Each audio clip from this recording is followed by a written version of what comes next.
today are empty with no one living inside. Radicalized armed youth have run everyone, including elders, out of town. We see 10-year-olds carrying AK-47 guns. These 10-year-olds have succeeded in chasing out the elders and women out of their ancestral home. But guess what? Yes, many of you will not be happy.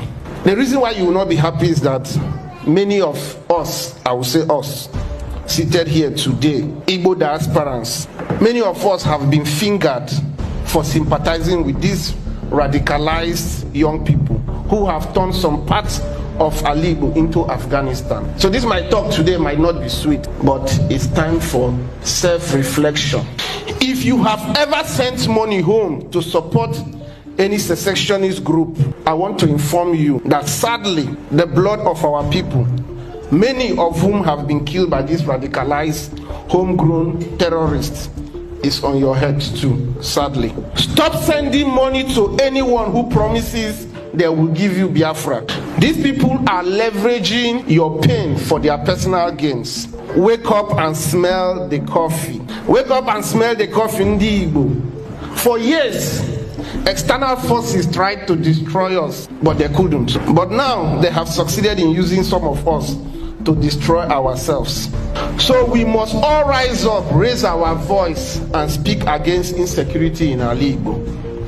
And it begins with you sitting down here today, the Igbo diaspora. It begins with you not sending $10 to anybody on social media who are promising you that they are going to bring Biafra.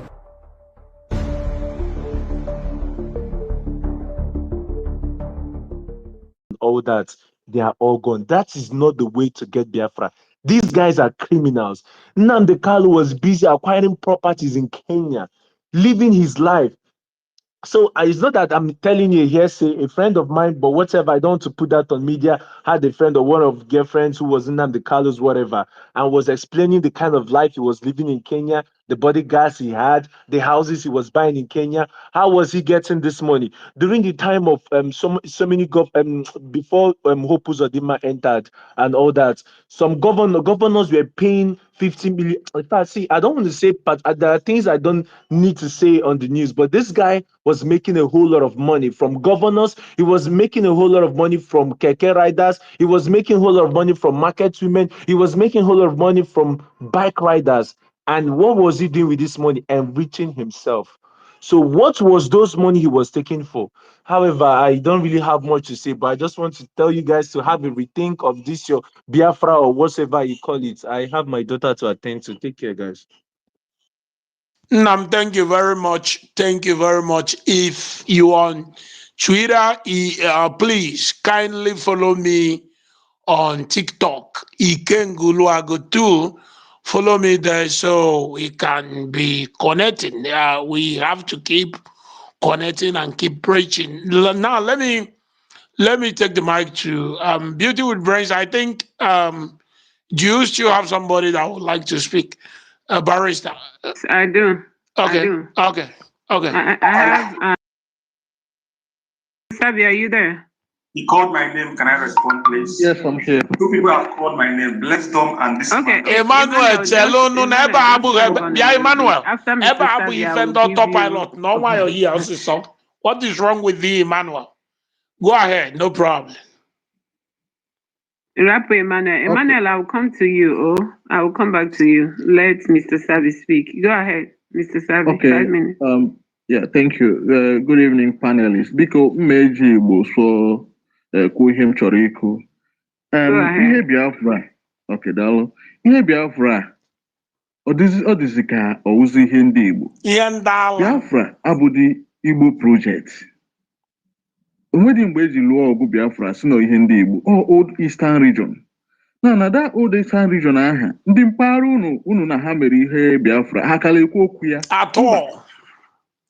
The boundary unu nwere with Biafra niile mgbe aha, ọ ka dị ya? Mba. Ndị South a ha ekwu okwu Biafra? Mba. Keres na aja emezi Biafra. Ego. Owo, kwudi. Ọsọ ndị Igbo lụrụ agha Biafra. No. Ke ihe chọrọ inwete na Biafra of the Southeast now? Ke ihe chọrọ inwete na Biafra Southeast? So, ihe na-ekwu owo anyị nwawu ndị Igbo ka anyị wepụ aka n'ihe gbasara Biafra defeat go the ideology of Biafra years back. Onwede otu ala Igbo si dị, ala Igbo nke South East si dị taa now. Ihe asị ka ikewapụ South East n'ime Nigeria. Ọ bụghị sọsọ by landlock, or by even the existential threat nọ n'ala Igbo nke anyị now. Isi na ị chọrọ ikewapụ ya, iwe oche maapụ anọ m n'ahụ na ihe afụ na green a niile wu South South, sọsọ yellow nọ n'etiti wu South East. Ka otu ị chọrọ ike ihe a mmadụ na-akọ na enwere seaport, river port nke ọkwa ndị South kwe ka gị na ha mee agreement ọ gị nwee dredge river Niger ma ọ any place inwe river gafee ebe ha as a Nigeria territory. Ọ bụghị South territory, Nigeria territory, before gị na ha enwegodo data alignment ọkwa ha pụta. So the ideology nke Biafra defeat go a long time ago. Ndị Igbo ka ifekọsụọ otu anyị esi develop South East region anyị nwere. Exactamente. Anyị another state. Exactamente. From anywhere. Anyị focus otu anyị esi develop ya. A sị na okwu niile anyị na-ekwu otu anyị esi onye nke akpọ ọsị na ya si obodo nke na otu onye esi develop obe ha na otu ihe gọvanọ ya na-eme. Ọ ya aka dị anyị mkpa dana ihe Biafra ya na-eme. Biafra ya na-eme in one way. Ị chọrọ ịchọ ya through government? No. Ị chọrọ ije egbe chọọ ya? No. Ị nwere capacity ije egbe chọọ ya? No. A sị gị na South adaghị ekudo okwu Biafra, esi ka enye gị referendum ọnụ na constitution? No. Ị na-achọ means ije eti referendum na that constitution? No. Milonia niile na South and South East onye na-ekwu okwu Biafra? No. Ọ dị ka a sị na Biafra wee ezigbote ihe bilonia niile ọ na ha chọrọ inweta ya? Billionaires ndị be anyị niile na-agba mbọ na-eme business eme ihe ndị ọzọ. Ọ dị ka a sị na Biafra ihe anyị emenwu achieve with the ideology and benefit nọ n'ime ya. Ọ dị gị ka anyị hapụ ka ụmụ rifraf na-eti ya ọnụ na ya before ha nwee kwuo okwu about ndị isi Kano. A sị na ihe ya enye ha ezigbote ihe ma ndị Igbo ma ndị other regions n'ebe ahụ. Ọ dị gị ka ndị rifraf na-amadị ede afa ha ya dị si na ha enye gị struggle of Biafra. So all this ideology ihe nwụrụ anwụ, anybody na-abịa eme gị instigate taa na-preach gị ka e were onye chọrọ inweta ihe from you. Ndị mmadụ jizi eme content now, ikwu okwu Biafra, inwe followers, inwe likes. So these are the things. Onwe dị ihe dịka Biafra etiri gị na grupu ndị na-ekwu okwu Biafra before 1 week ha eburu gị je WhatsApp nye gị account number ebi na contribute ego. A sị na ego niile millions anyị contribute anyị ji develop obodo ofu ụlọ ọgwụ ma ofu skuulu n'ala Igbo. Ọ ya kara anyị mma. Ihe niile a na-emeje deceive ndị be anyị. Ọ the worst thing na-eme ndị Igbo wuri Biafra. Ekwu okwu Biafra ama ekolie ndị mmadụ. Ekwu okwu Biafra imewa ririri na egburu ndị mmadụ n'agha. Egburu ndị mmadụ n'agha, but since aha na anya na-egbu onwe anyị. Can you imagine? Struggle. Ke struggle ị na-eme na struggle. Struggle ị na-egbu ndị bụ unu. Enye gị AK bata n'ime ọhịa na ị na-eme we agitating. Iche na agha nke taa o wee eke ka eji alụ ya. Ekewapụ na si na ka anyị defend ezigbo anya with mgbọ. Ọwụ Nigeria gọọmenti nye contract with Israel or America. Ha nọrọ ebe a nọ somewhere atụrụ gị drone. Oro ebe ahụ clear ndị bi niile bi ebe ha niile. Ọ bụdị ọgụ AK-47 ma ogbu na igwe ka a na-alụzi na. Since ndị Russia na ihe eji alụ ọgụ, most of them have been invasion in their land. Ịnọdụ ebe ịnọ, send weapon ya eje lụọ agha. Israel na-anọbeghị send weapon je lụọ agha na UAE, send to so many places. So there's no onwedi machinery ị nwere. Onwedikwanụ ammunition ị nwere ya si nothing, no air defense, no land, nothing. Onwedi ihe nwere enwe. Banyere gọọmenti ka ije n'ukwu okwu referendum ka etinye na so there is no way, there is no blueprint at all on ground ga-enwe si na ị na-eme Biafra atọ. Mmadụ jiri ya AK-47 ọdọbụ bara n'ime ọhịa ọ sị gị na ọ chọrọ inye gị Biafra. Ọ maka na a na-emere anyị ebere asịbe anyị na ebe a ọ wee ebe a na-alụ agha esizi ebe ha atụọ mgbọ straight fiom ma ịdị innocent ma ịdị innocent, a clear anybody nọcha side aha niile. ọ maka na a na-emere anyị ebere iche na ile eme ihe men on ground. So gọọmenti Nigeria enyego anyị this time ka anyị jiri wepụ aka n'ihe ndị a kwuo okwu gbasara mmepe be anyị. There's nothing like ihe Biafra anywhere. South as na even South ndị nọ with boundary with Ghana, boundary with Cameroon, boundary with so many things through the sea na-ekwudo okwu ya asị na ha nwere all these important areas to go. Imana be anyị onwede otu achọ gị na be anyị now, onwede otu ihe esi gbaa be anyị now with ati bata South or with ati bata North Central. Onwede be anyị adịghị ka anyị nwere border with Cameroon, anyị nwere border with Cotonou, anyị nwere border with Niger, anyị nwere border with any country at all, even sea.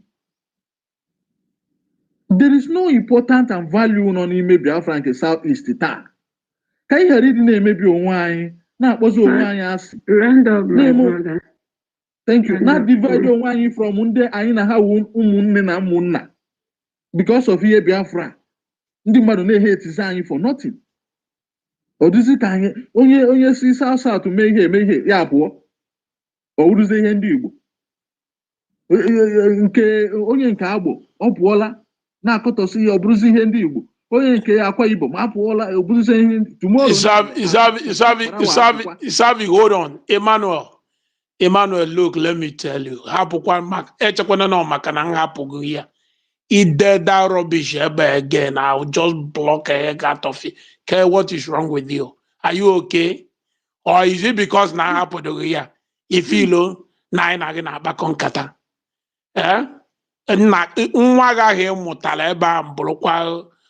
What is wrong with you? Are you okay? Are you okay? The rubbish. Are you okay? If I brain details forward to me, I will put a report about him. Jimmy, let them pick him up. Jimmy, don't worry, we'll follow up. We'll follow up. Don't worry. Tell us. With the Biafra. Simple question. You can answer. In all here, need day. It then again, me work for them. No. Let me say something.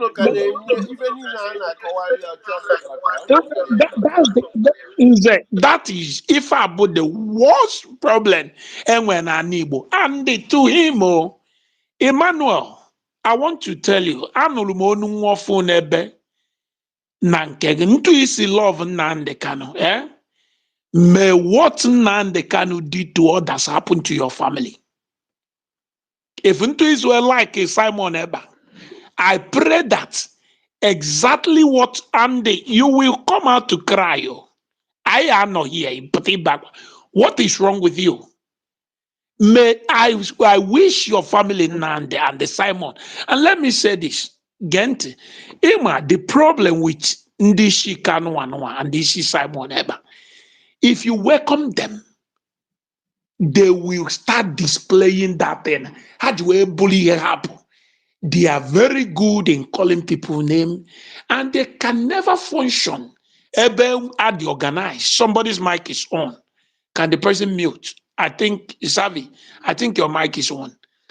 Unu na-egbu mmadụ na-etinye anyị in trouble. Inwe nwa anụ nka nwa ọfụ gị na-ebe akwa.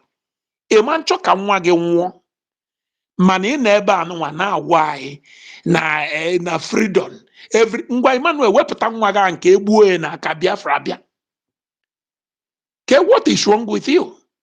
Wepụta nwa gị ahụ maọbụ nwunye gị ahụ mụrụ ya ntu esi wee gbu ndị ọzọ gbuo ndị dị ime maọbụ ọ bụ na ịmụtago nwa ọ na ọ bụ na nwanne gị nwaanyị amụtago nwa bụla ebu wepụta ya ka egbuo ya ka nwa ya ghara inwezi na nne ịpụta ebe a last time. No, excuse me. No. No, achọrọ m ka o witness the pains. Ka anyị nwa dị ndụ for the pains others. O nwere one of our sister na ebe a. If Obia now, bo. Oh, we not. You can't go. Hold on. Honestly, talk to him with respect. No, respect is reciprocal. We're not going to talk to you with respect if you got no here. No. Let me. How dare you call somebody here Fulani? No. Let me. Let me. Imandi not here. Let me. If we have face to face, let me bring him down. No, let me remove him because maybe to him he will. Maybe. Try that thing again. No, I've summarize yes, I'm able to go here, but all ka people fu. These the kind of animals abo human being with us. O nwe nwa nke yo. Ọ na-ebe anụ m ka nwa ofu na-ebe akwa n'ime. Ọ ya chọ ka nwa ya nwụọ. But I say we can sacrifice anything sacrificable. Nnamdi Kanu sịrị unu na ọ bụ na ọ nwụọ Biafra abịa ọsịsọ. Ọ ya baga ahụ na-ebe akwa sị kpọjie n'ezigbo ụlọ ọgwụ. Afọ m ka barrister ya na-agagharị jesu somebody. His barrister sued a doctor, a medical doctor, that he refused to transfer Nnamdi Kanu to national district hospital. But you claim even on the IPU, that guy, exactly. No, let's just take it. No, barrister. You said Nigeria don't have any hospital. Nigeria don't have any doctor. Nigeria is not functioning. But you are not crying that you want to go to the best of hospital in the same Nigeria. No, you need a vet. You need a veterinary doctor. A doctor need treat to one animal. That's what I propose. That's where they're supposed to more fair just side in Newi. Side in Newi. Chipoto quack nurse. Or be a while you know they are conflicting themselves. Has not low potassium. Look at our low high potassium.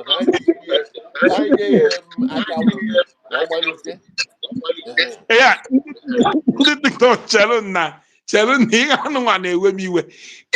You don't need Nigeria. Now you are there. You are sick and you are crying. You want to go to hospital. No, you are in an animal country, so you should be taken to animal hospital. That's where they're supposed to. But look at Maswa. Look, by the end of this Biafra madness of a thing, some people will be, I believe, some people, Ndibo will excommunicate them.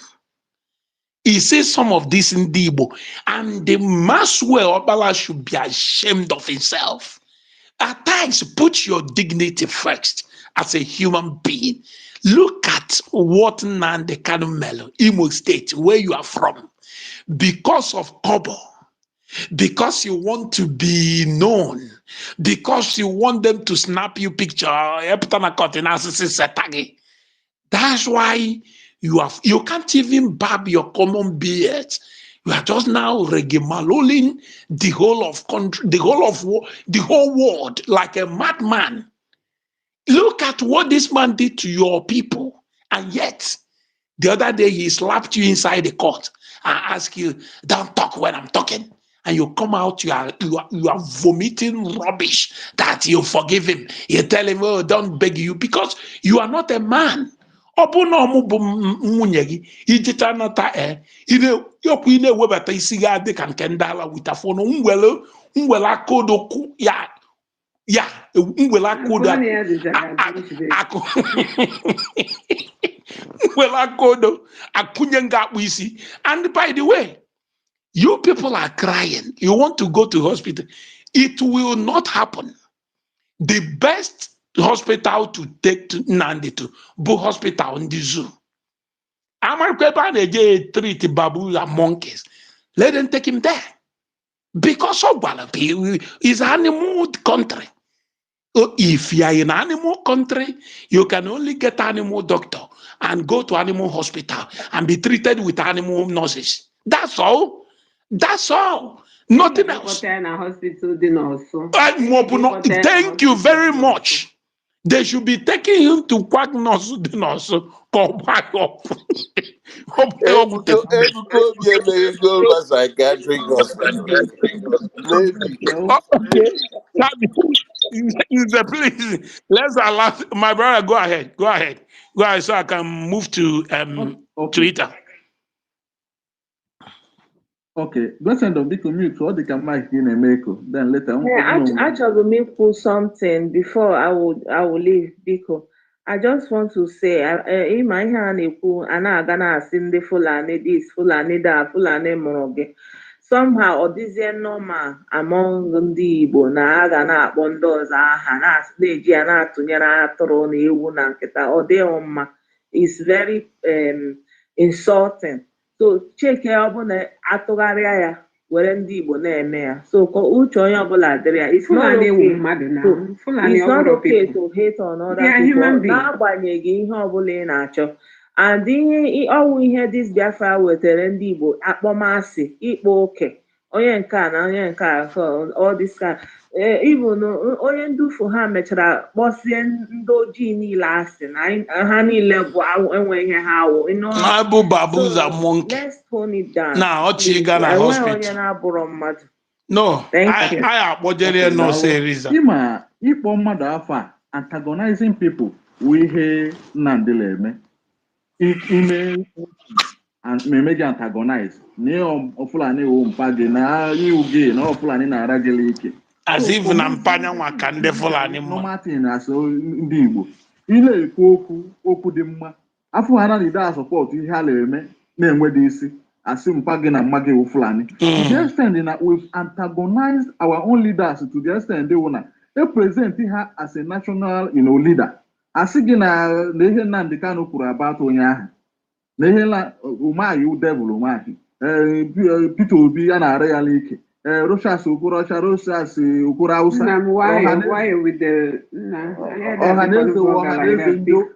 ọhaneze ndị oshi ọwụzi sọsọ gị nwa ga-awụ onye Igbo wuo ezigbo mmadụ ekewapụkwanụ na Biafra ahụ ọgụnwa ya wụ gọvanọ bụrụ mmịa na-ejekwa na ego ọ na-ejekwa na ego IPOB bụ mmịa ọ na-akwụ eri. There is no more respect or leadership n'ala Igbo ọsọsọ gị nwa wee ezigbo mmadụ ọ pụtaziri na ịnwetazi Biafra aha na-enwe dị blueprint otu ihe esi nweta ya iwuzi ọka ome onwede onye wuzi anything onwede onye take any position.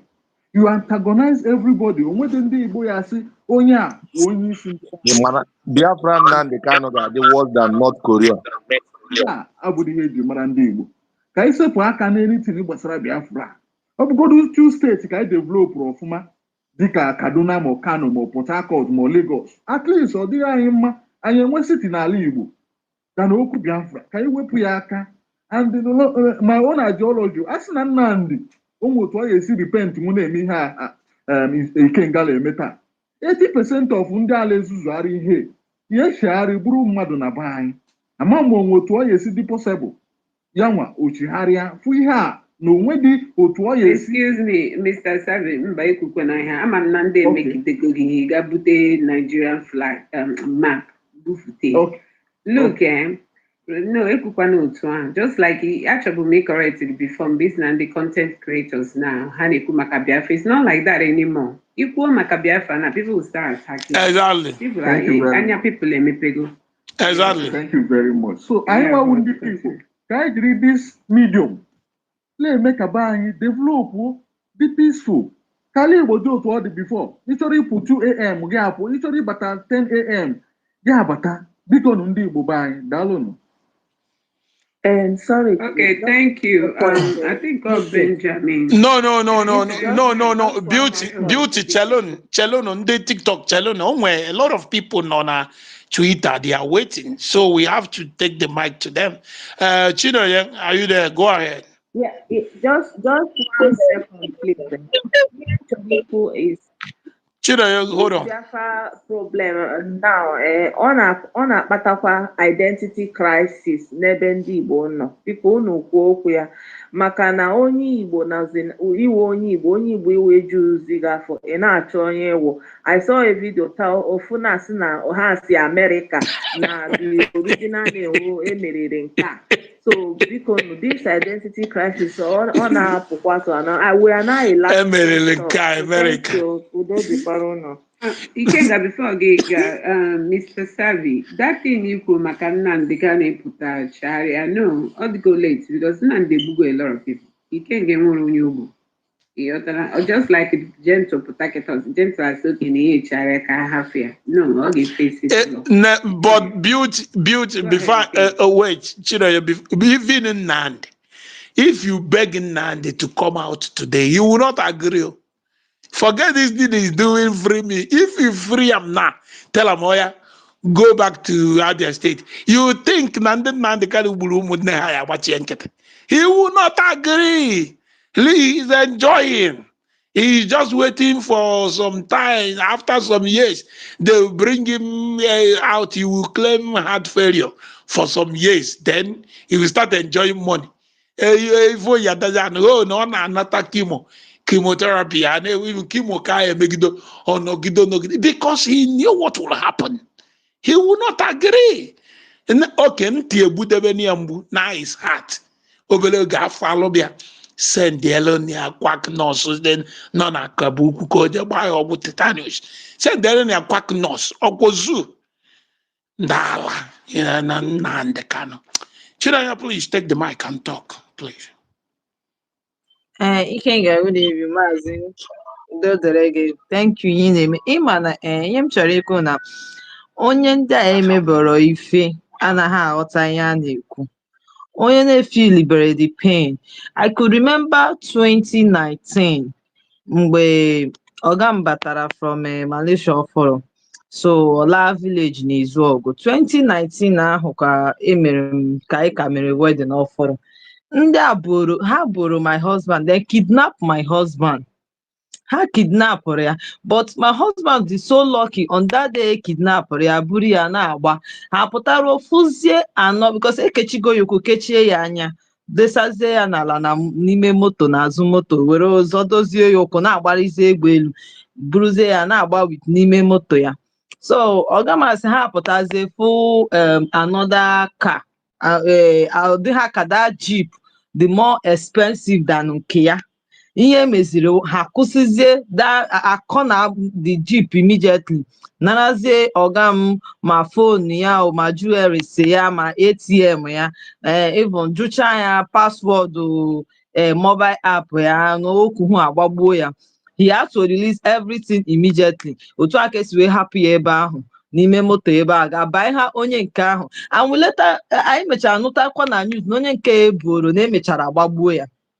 Na-emechakwara agbuo onye nke ahụ before funny enough before na wa na-ekwu okwu Biafra na-ekwu my husband na support ha at the initial time, but mgbe ndị a yeri egwu 2019 like since ahụ ka ọ sị na ọrụkọta ka esi ajụ Biafra wa agbakwa ọkụ because after ebuchara ya that time ọ gbapụ n'izu ọgụ gbapụ be nna ya laa na Anambra steeti ga-anọ after 1 week ọ lọta ndị enwetakwa information na ọ batana chọrọkwa ya na-abịa mgbe ọ chọrọ ya na-abịa somebody enweta information bịa gwa ya si ya that na nna ya na ụmụazị a na-enye nsogbu n'obodo na nọkwa na ndị ụkwụ na ha na-abịakwa side Oga m that is speed o ji wee magbuo na moto ya si another kọrọ way si ebe ahụ were ọsọ pụzie n'izu ọgwụ sisa akọpụrụ na village benna sisa ụkwụ ya kpaba ebe nna ị na-ekwu okwu ila n'izu ọgwụ sị ga-ela gịnị otu nke eboro nwanne ya nwoke na January a egburu.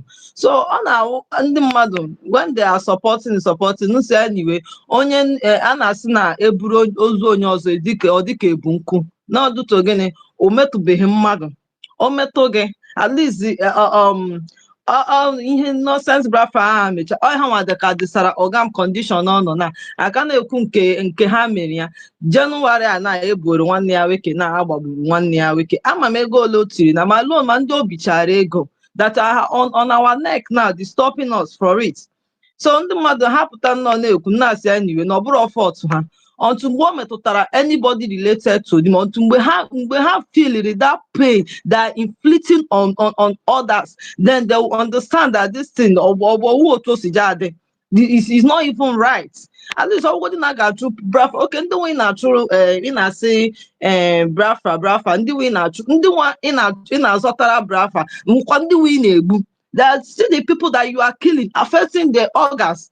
There are still the people you are clean. Also, after everything, Emechakwane the Biafra come to pass. Who are now the people that will be the Biafra in the society? Kendi Gan was in the community. Nobody, because you have end up killing all of them. So that the people that are supposed to be even the targeting is the government. At least they should have government officials that is supporting them. That should create 1 or 2 people there. At least they should be fighting with the government, not even with the people that you are saying that you are fighting for. Before now, hey, say buchara ikuze asigi mbao, none ka criminal in disguise. That is a criminal. My first this January. It's even they are just even surviving it. They are trying to survive it. They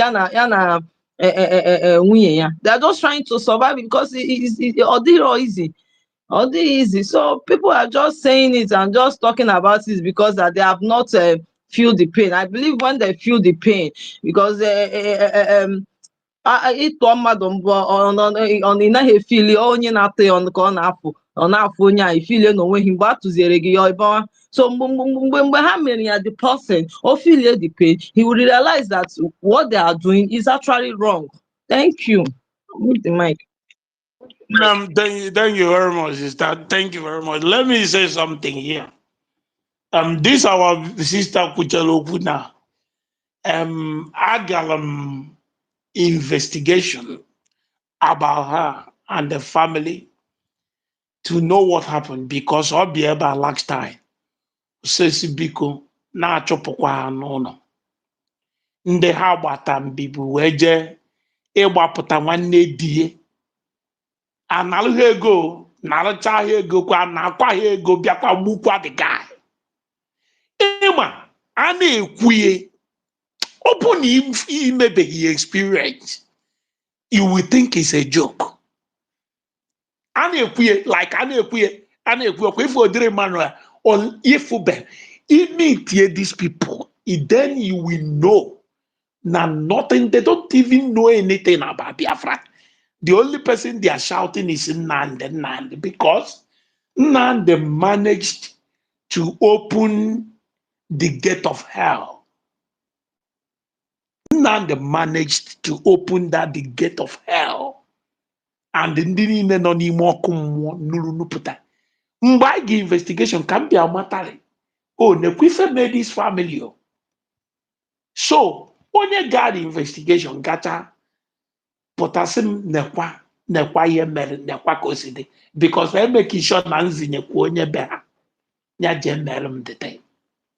So, now, by then, enwe m ike ichekwuru the guy na-asị ya nna m, because ndị bụ ihe Biafra n'isi bụ ndị Malaysia, with hope, with nekwa anya nke bụ eziokwu bụ na with hope na Nnamdi Kanu nwere plan.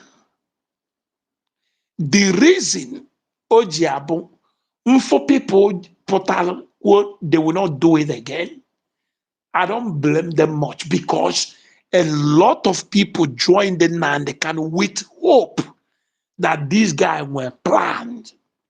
They don't know, not death trap. Can Nnamdi settle everybody? Today, a whole lot of people are trapped into this Biafra nonsense. A whole lot of people are blackmailed into a continue. They follow Nnamdi Kanu. A whole lot of people can't even speak because they are afraid of being blackmailed. Then I told you, hey, that's why when you see them, a whole lot of ex-members can't speak, because if they do, and we can from one way or the other, Nnamdi Kanu go there or more further, he will use opportunity to go and attack them. I've managed to speak to a whole lot of them. You will see that not as if they don't want to talk, but they are afraid. How can you be afraid of people who claim to get you a country? People who are parading as your Messiah, as your liberator, as the people that will restore Biafra, and you are afraid of them. So, let me say this here. This platform, I never want to use it to do anything fundraising for whoever. It doesn't matter. This platform is straightly for fight against insecurity and the de-radicalization of our people. Not for fundraising, not for charity organization, not for anything, but this our sister take Ilmona well.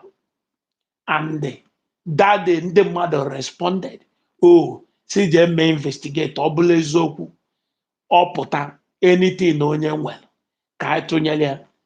I will do this one, but this will be the first and the last because this platform gwakwa anybody here bụ People's Parliament. Oboro enwe ndị na-eme ife ego ihe dịka Okwuluola and the rest of them. Not here. Our viewers, our listeners, our speakers must be respected. We don't raise fund. Obuni we problem. You look for Obuni. If you can contact me private, I will tell you who to get to. You can go to Matthias Ezak. You can go to Okwuluola. You can go. There's a whole lot of people who do raise fund. But please, if I got first and the last, we are going to do something like this here. So, my sister Chinenye, I will do it this evening for you, and tomorrow I will try to run a program tomorrow morning. So, please, I don't know. Yes, sir. Can you? Yes, sir. Okay. Which account number? Yes, sir. Okay. Post all the account number and comments and Anamayo members of People's Parliament, our listeners. This woman, when they natural heboro had yana deje because of age weje wapota one die hajabalum bibi ko yet egbukwa one dia aging picture aging voice and every other thing to prove because the last time people say I should go and investigate. Kamak ezoku and then mecha go investigation. Obuluna ezoku oge etinye account. Please pay it direct to her account. The only thing you will do for me, if you pay and you wish to send or to come and just you can send if you like you can send the how do you call it, the proof of payment so at least we have the receipt, yes, so that we can get something to thank you. Please help on here anyhow obuni ihe nwekwa na ego kakubana asị nka m kwụọ the money mana biko just iwe weno na man repeat is ife dị etu again and man repeat is again. I promise. Can I say something? Yes. Please go ahead. Okay. I mean, my heart goes out to the lady the day she complained, but we have to stick to our rules. I'm not saying it because of her. One of the reasons, achọghịkwa m atụcha nke a n'echi akọrọ ofu ihe fụta from it. That's why I'm against atụrigo na this platform. Ka I focus on one thing. Once mmadụ nwere anything that has to do with insecurity, they can bring it to you because of your area of specialty, so you can go on this security, whatever you do. But let the person go somewhere else. Please, let's just stick to it. Because in a program, I think the program he made today is to go. Yeah, the account. Then people can, when you open actually send it, they can go ahead and do that. Thank you. Only to Benjamin. No, I'm not done because I'm working where people know now. TikTok that will want to do something that will want to help this our sister. I don't know how we're going to do it so that everyone will get the bank account, her bank account. Children, you post to go the bank account. Oh no, get send the Huh? Okay. No, senior a comment. So I will read it out so people can take it. Tinye again. Yeah, it's NjenjeMedia. Thank you. Okay, very good. And anybody that want to do something right now, you can take the mic and tell us. So if you wish to do something, or you don't want to say it, you just want to do it, you go ahead. So please, I yield the mic. Okay, Benjamin, are you there? Yeah. Okay, go ahead, my brother. Welcome. Obi is on Twitter. Obi, we have missed you. Yeah, I want to follow him. No, beauty with brains. No, Nzobi did not complain. Also, na people follow be. Amaram the everyone should follow Nzobi on. No, I never know Afia. Kafia for there. Is your bubu? Yes. Is your is a yawafa. If I have Nzobi, did you help on a street in Bopepe? Street name, yeah. So, okay, someone is speaking, please. Yeah. Someone is speaking, please. Yeah. Mute your mic. Mute your mic, sir, please.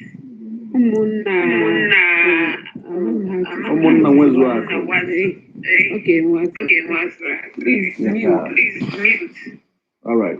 On Benjamin Kucha, then you speak. Oh, everybody. Benjamin, go ahead. Yeah. Yeah, Ikenga, this issue of this lady, I don't know. Maybe I know the husband. I don't know if it's the same guy anyway. I'm a buru na hotel. Exactly the just na kitakwa unushikoya koshi. Maybe I will talk privately. I'm not on the same person. So, Beauty, I wanted to ask. Barrister a question regarding the abridged Nnamdi Kanu trial. But I guess you guys have discussed about it. Can you just take some of my time and give me a quick timeline of the discussion regarding the abridged Nnamdi Kanu trial? But somebody's mic is on here. Kachi, please mute. Kachi, mute, please. Yeah, Beauty, can you, I think you guys have discussed that, right?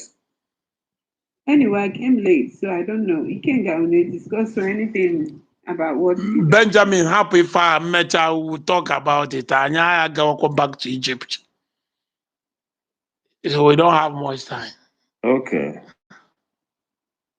Okay, anyway, let me that's just what I wanted to know. Let me yield the mic here for other people. Thank you. Okay, thank you. Let me go to Twitter. No. Let me go to people are waiting. Okay. No, on your TikTok, Okay. Go ahead. Not one now. Umunna nwezu ako. Oh, sorry. No, sorry. Umunna, are you there? All right. Good evening. Okay. Go ahead.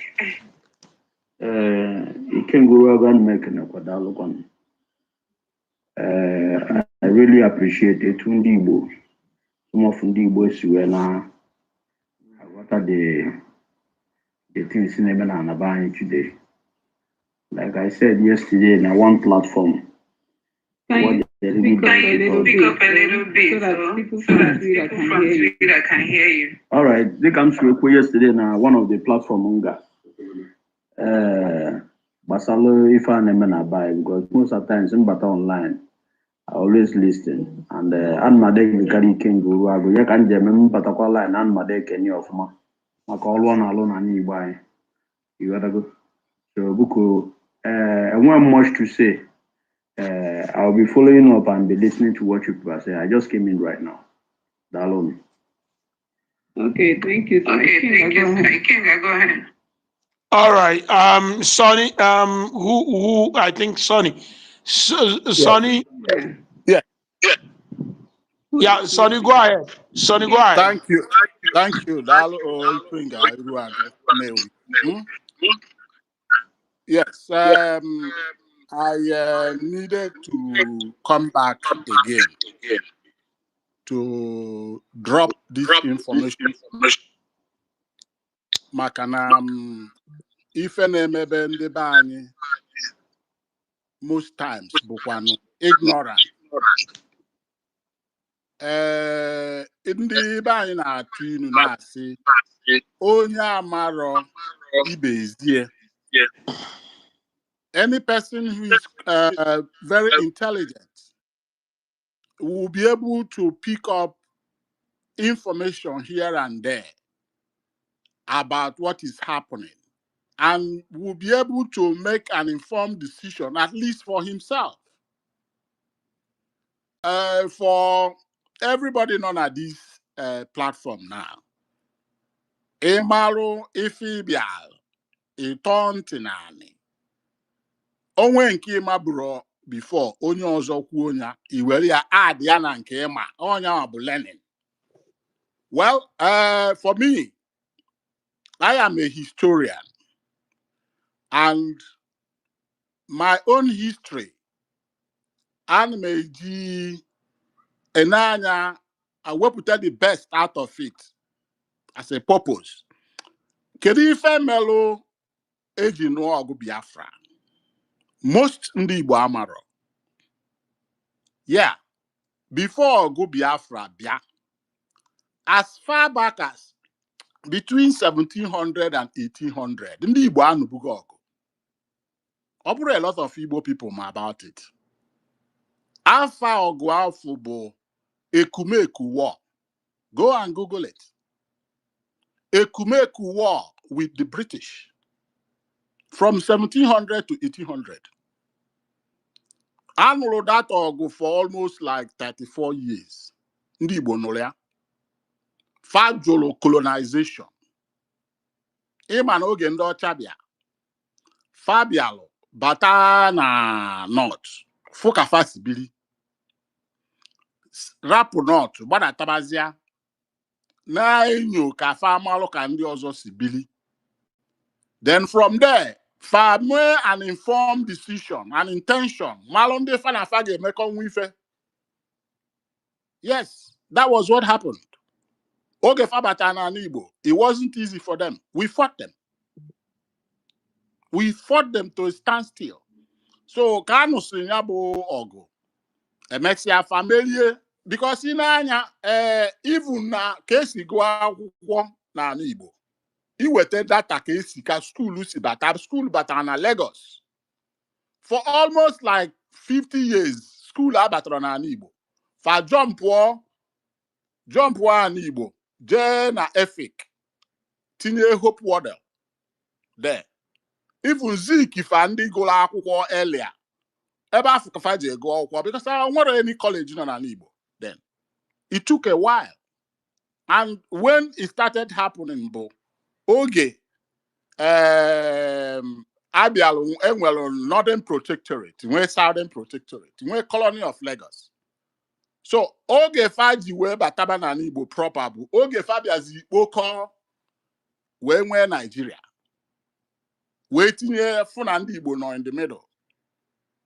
And na ịgwa eziokwu, as at 1931 eme census na Nigeria.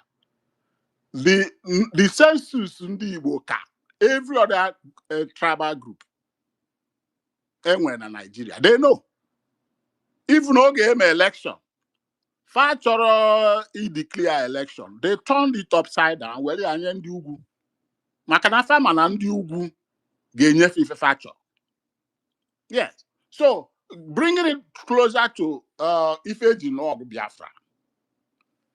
The wealth of Nigeria was concentrated in the southeast. They weren't comfortable with that. Yes. So they were looking for an opportunity from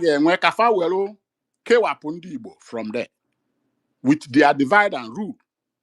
So eventually, when they had the opportunity, they took it. Oge Jelo Aburi for negotiation. The Africans agreed. They agreed. Ejel Ethiopia, Biakwa Aburi. The Africans agreed within themselves. Now, my when Subusiano, and all that. Fakweta. Sign the even sign the agreement. Nata. Kafana Tazi. Guinea. Ndi aina fana esoku. Well, phone or the other side. Farm, farm, that thing. The farm will they have to subdue these people. That was why the Biafran war came. It's because of the oil. And subsequently, after then came Ekewa, Kepundibo, K states, to demarcate and remove them from that oil region so that they will be able, bearing in mind that now already the resources of Nigeria, then oil, far they go with their Shell BP. Onion alone and Shell that time in Nigeria, at the highest level. You know that. So it didn't just come. Because now no one Bambia, Adam so all these little boys now Galena Street, Biafra. They don't know where it came, how it came. And the worst part of it is that be well informed. If you want to tell them, they will not listen to you. Everybody is onion or so that is the difficulty in it. So I needed to drop this message. The more we talk about this, the better our people would have understanding about what is happening, and the better they will make informed decisions. See, the real validation in this thing, a potent force. No one if he were to offer the people in Nigeria. Why not? Anyway, a lot of Nigerian military cantonments or barracks. You have never gone there to attack anybody. You have never gone there to take over the place. Okay, a kidnap go and kidnap somebody too. Nkita Buhari that time. I tweeted it to them. I said, Nkita Buhari, go and kidnap Nkita Buhari and demand for ransom. You cannot do that. You don't have potence. You don't have. Why should people respect you? You just come around in your own community and start shooting in the air, and killing people, which is very, very wrong. So, thank you for the second opportunity. There we go. All right, Sonny, thank you very much. Beauty, call Kings, not Kingsman. Kings, go ahead. You have been, I think your network is bad, but go ahead. Kings. No, Kings, no, Chibike, no. Chibike should wait. Chibike, just wait. Kings, go ahead because of your network. Kings on TikTok. Kings, can you hear me? No. Network Kings is the bad.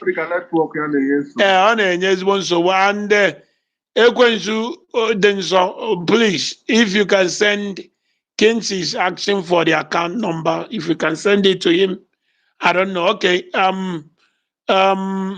me. Chibika, are you okay? Beauty, do you still have somebody to speak because he will be waiting? Yeah. Okay. Go ahead. Okay. Ikenga, let me add to what this lady said earlier. Blessed Dom or something. She's not here anymore. That's the lady. On a here before from this space. On a kawana, Biafra nebutra in kawa, and on nebutra ndibo hatred, and she's correct. Biafra kawala ndibo too much. On a mercy self, across the Niger, they are afraid to unite with us.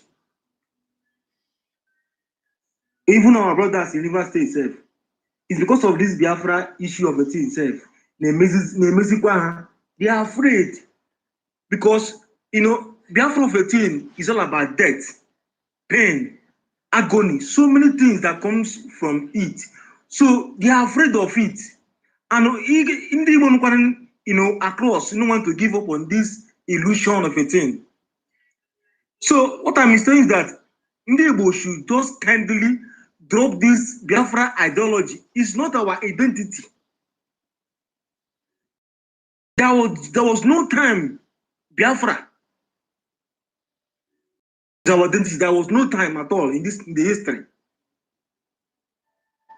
Please, Ndebo should give it up.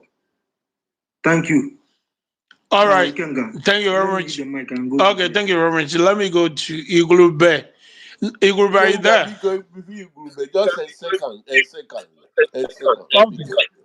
ahead. Brother Kuchaloku, onwero onye na-achụ ndị ebenwe isi na ha na-eze onwe na ụlọ ede si na ka a si ya nwudo ọgọ si na ụjọ na-acha biko don't withdraw that statement, my brother.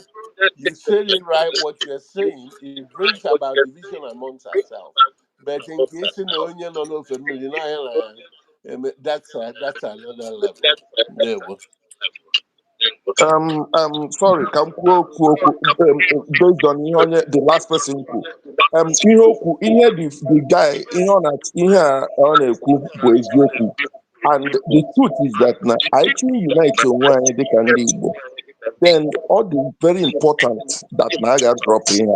On a point, serious point, a lot of people believe are they like in a line simply because they have believe that Ipokotana as Igbo because of Biafra. So is very, very important and critical. But even if now here is not a good enough reason. If you may say so, but this is a part of the reasons why a number of people deny their Igbo identity, because you have to know that now being Igbo is the same thing as being Biafra. Okay, Jimmy, thank you very much. Igurbe, are you there, Igurbe? Yeah.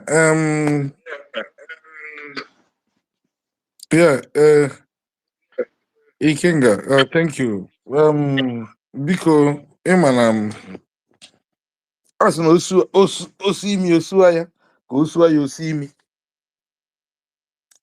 And when this our brother, but I never been to Ija since.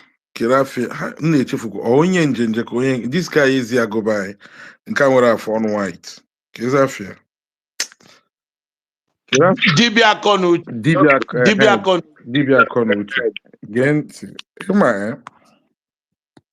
Okwa ndeba is na kute shivuru ọka agbara nshegbe. Ka eshivuru nshegbe agbara ọkụ. Ịghọtago? Enwere onye ori, enwere ekperima.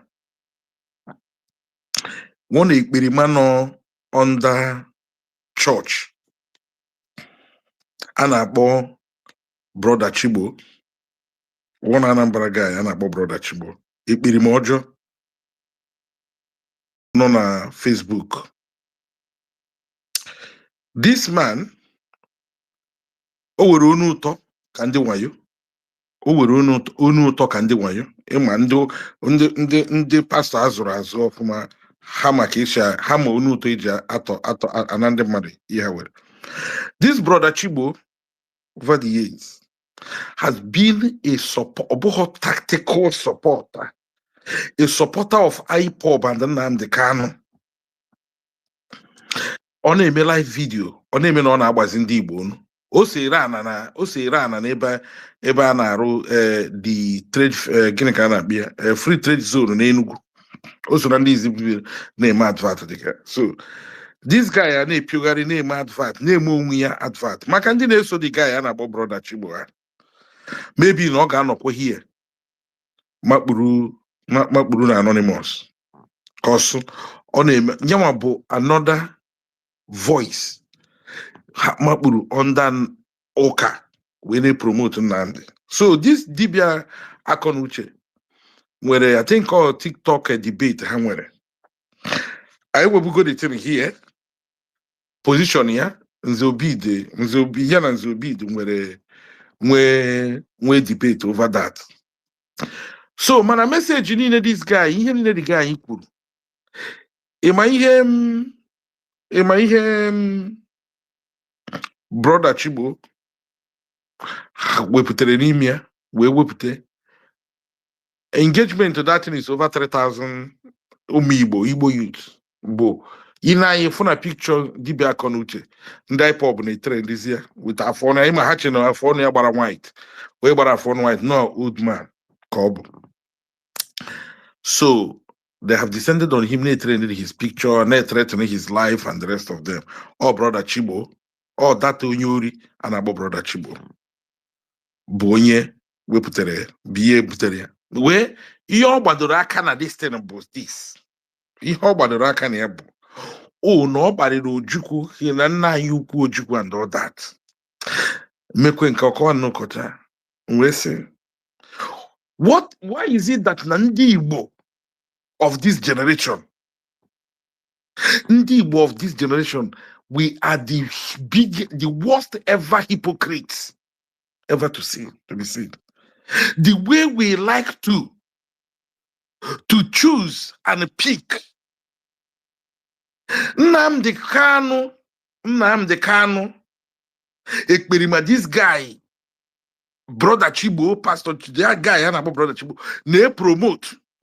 Na si na enwo na dibia Akọnuche kpara ya Ojukwu si na because that big dibia Akọnuche si na onye ọbụla na-azọ Biafra be failure starting from Ojukwu onye ọbụla zọrọ this guy we highlight so Igbo na ndị IPOB na trend photo this guy now na threatening brother Chibo mana this brother Chibo pastor Ekperime this oyo Chibo afụghọ ebe Nnamdi Kanu repeatedly onye ndu ya ahụ na support na-eme broadcast on a daily basis, not once, not twice, not thrice, not four, that is 100 broadcast.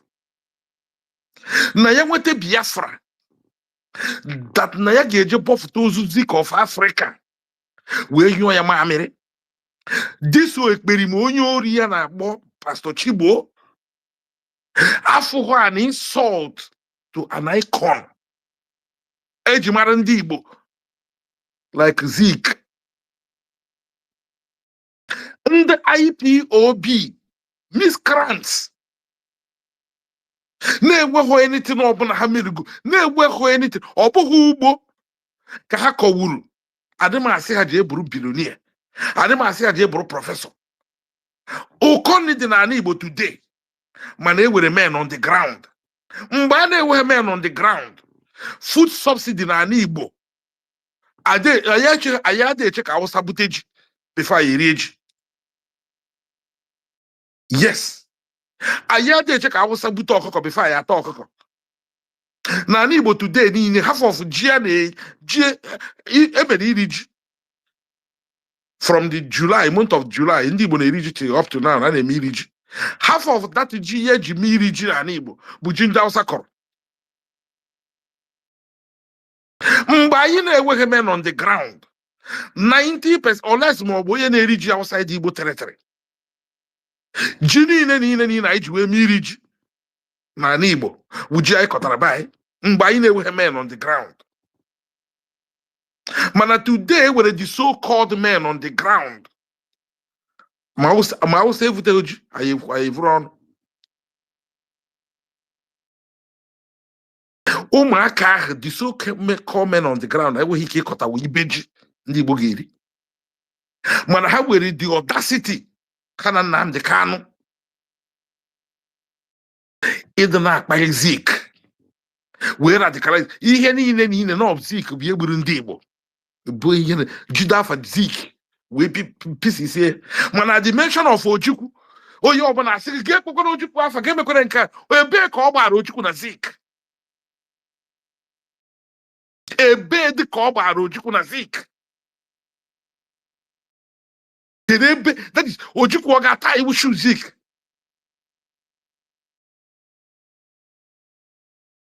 unu na-arapụ ndị IPOB ndị pastọs a na-egbu Zik bụ onye na-azọ Biafra Zik bụ onye na-azọ one Nigeria Zik bụ onye na-fight ka ndị Igbo jide power na Nigeria and the wider African region bụ evil onye na-achọ ike ejighị na square meter tiny land with masses with population ndị Igbo bụ your hero onye hafụrụ onye mere abandon onye egbuchere ndị Igbo ihe niile egburu ndị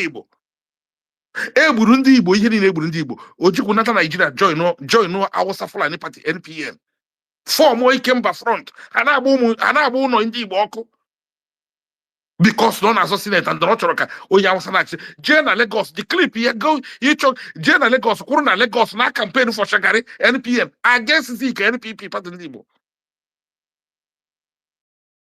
Benjamin Adekunle known as Scorpion slaughter ụmụ Igbo ji ọnụ ya kwuo ya open na commentary and interview anything ọbụla na-emove anything movable na Igbo she should to your side ya na Ojukwu nọ na-eat na-adị under NPN ọ na-arahụ na be Ojukwu na 1983 onye a slaughter nwoke Yoruba slaughter ụmụ Igbo kpara mkpamkpa niile ọkpara unu ahụ Ojukwu asị traitor enweghị onye furu Ojukwu asị traitor for doing that mana Zik bụ onye sọsọ enweghị sọsọ na Zik maintain one Nigeria ndị Igbo hafụ Nnamdi Kanu na ndị IPOB a na-ete afa Zik ure na mmanụ at the mention of Ojukwu onye ọbụla amịọ mma onye cheka na-amịrị mma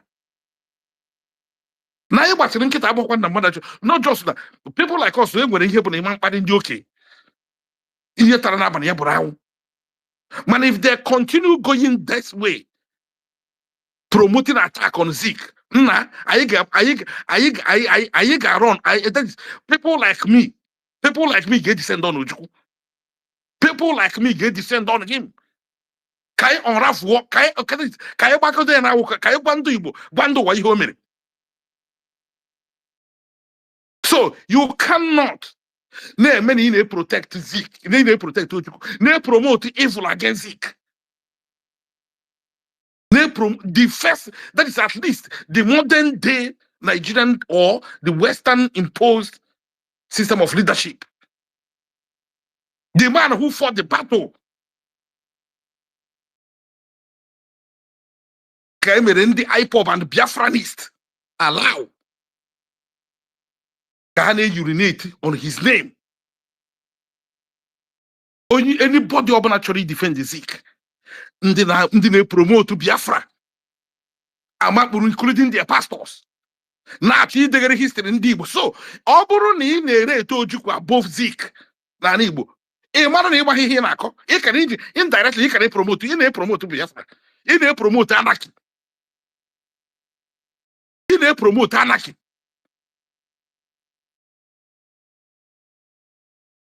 so jee na handle asị jee na Facebook Ikenga ka ifu ihe ha na-eme ifu ihe ụmụ Igbo na-eme dibịa akọ n'uche na ọ sị na ndị niile mere Biafra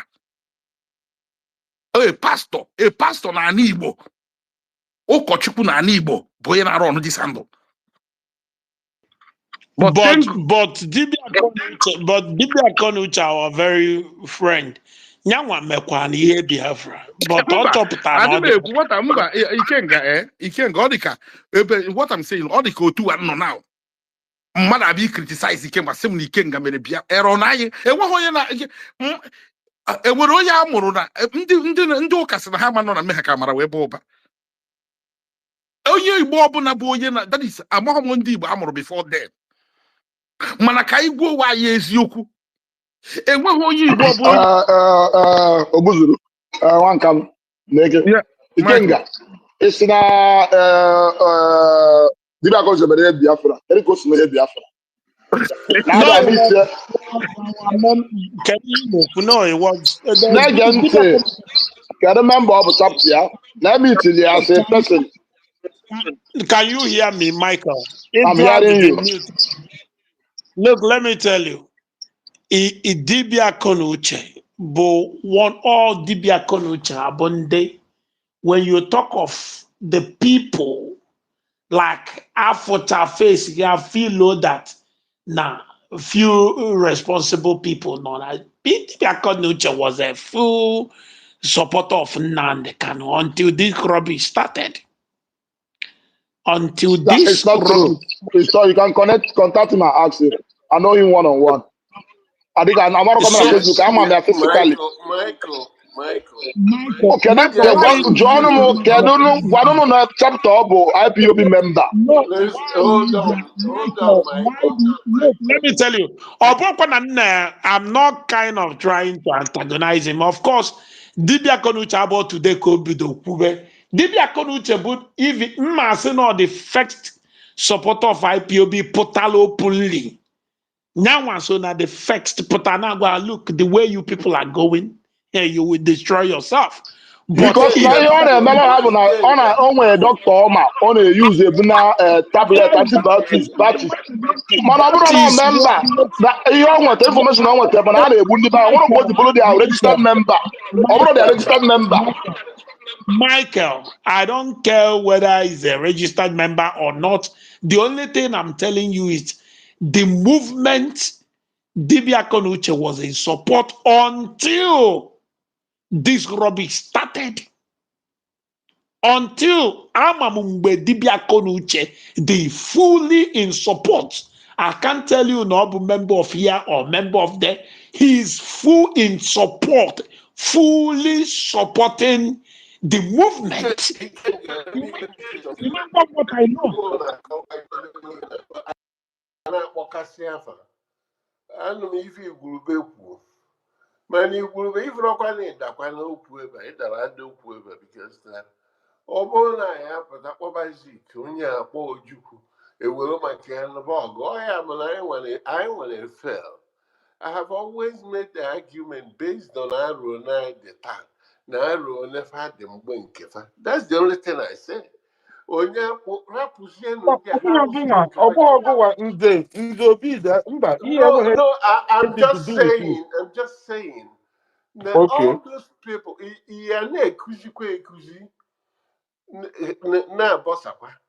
Maka na ama m onye na-ekwu ife a, ana m egego m program ya 2 times, a snake in a green grass. O nwere ọrụ ụtọ, Chineke nyere ya onyinye ikwu okwu, okay?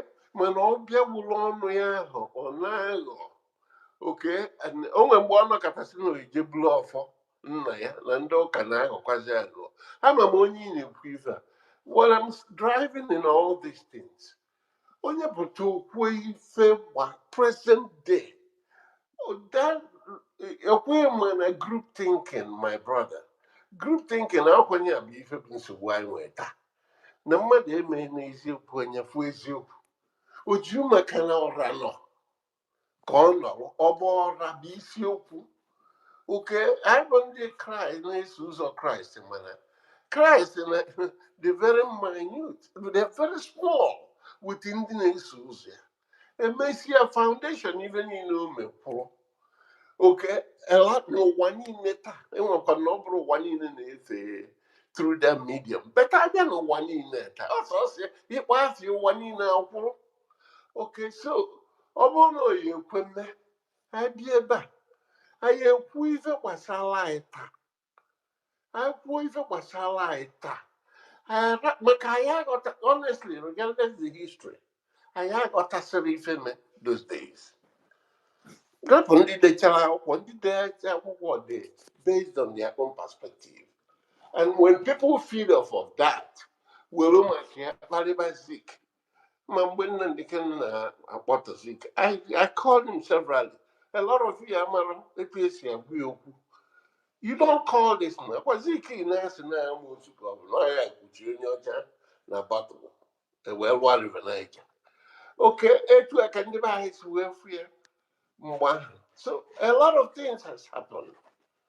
I don't know if I even. I base anything in my Konye line, coming up, Bronye, what quite a table, up table now, ndị ọma na fama John si Christ na oluru ifiche akwụkwọ ụkwụ ya. So, ọfa ncha niile bụkwana nsogbu anyị nwee taa. So ihe nsika ntinye ya ọnụ nwanne m ikwutesie mana rapụ kele onye kpọziki maọbụ ojukwu ndị ma ife ma dị significant na baa na ife ọlụfalụ. Okay, so ka anyị ghara iji n'ọnọdụ anyị nọ taa anyị bụ ndị ike na-ada ọdụ ọ bụrụ rali ka anyị emenwu ọ bụrụ ijide m ndị a na-anyịkwasị anyị nsị nọ n'ala Igbo si n'ọfa nwere na-ekwu ụlọ anyị fancha niile lin kwa ọbọ ndị Nnamdi Kanu anyị emejideva tinye na trash can dịka ndị Nepal bụnye anyị na-afụ mba ihe nna-ada n'ala agbaba m ghara ndewo. Thank you. So, thank you, Nze. So, TV Kenga, because my concern about Dibia Konuchi is when the like of this Chibo be the retrend images of Ndine Atraika the radicalize and Wabuna Dibia Konuchi no here. I will tell him, yeah, because I have Ojukwe but Ojukwa have an activity. Ojukwa Bagari. That's the thing here, Biafra. No. Within the time, which you're not. Even if another person were to be in his position as the leader then, the person could have done even worse. But you got to this kind of pastor, on a job at here, man, on the age of no guinea on a Javan here, man, and I made them boss, Mary a bit and bossing or get request for Mike on this platform. Because njikwaga ọzọ igurube onye nwụ na-akpọ pastọ kere chọọchị ọ na pastọ ka onye pụta n'ịntanetị kwuo na ya bụ pastọ ọ bụrụ pastọ kọwa ka onye gbughara isi kere chọọchị ọ na pastọ. Well, I na be a pastor Chibu. Years ago, so the big followers and I mean I didn't know name because all has me happy do when you have this in all the amazing Igbo no na chalk and even Igbo all you had in the by no it's obey the person. So the either endanger our lives. Like some of them for more than a training to be Nanzobi no support with iPod no man no be couldn't no me call. But you are get Monfwe more than I can on a train. No.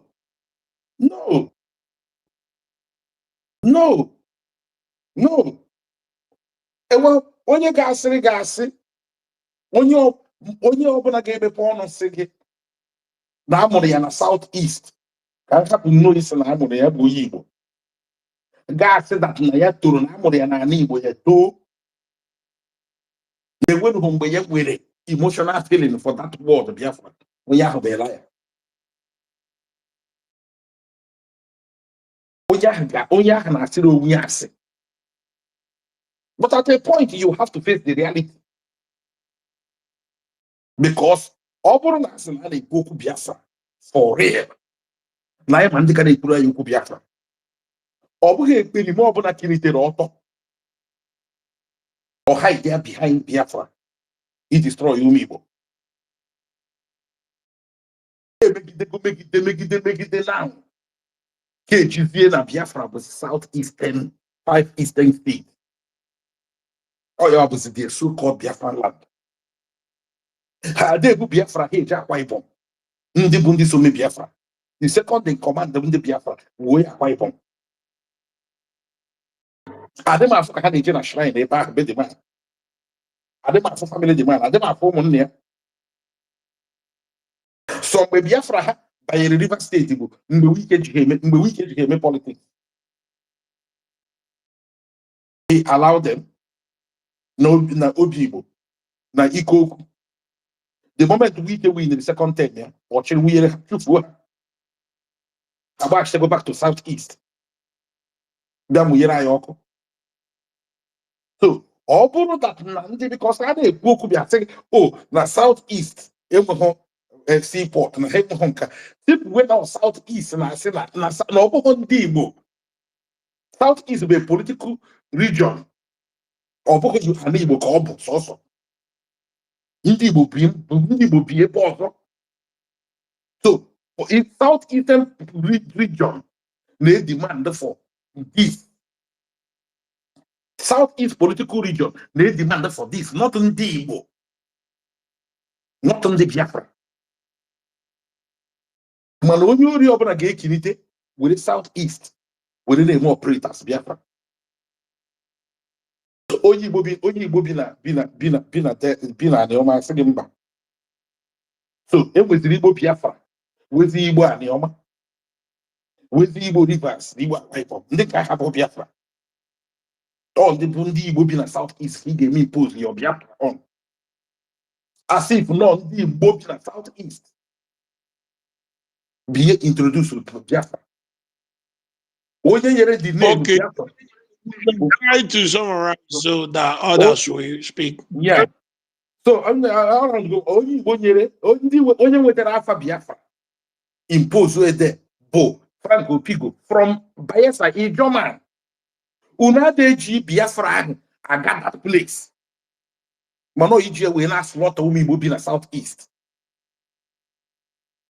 Now Igbo identity was Biafra. So what of the Ijo people be with that name Biafra? Or about the identity?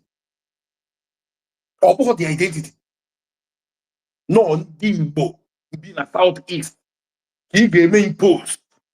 This, you know. So honestly, sometimes I don't just know how, but this platform, or you open on this platform, boy family, and any we open and forum, any attack any platform or any platform, nah, I'm actually aware you. He was the enemy. So when you have no reba, one no reba, one ke, ndi no here ga bam tackle immediately. Bam the end put the wrong. Man, I not here. Na-eme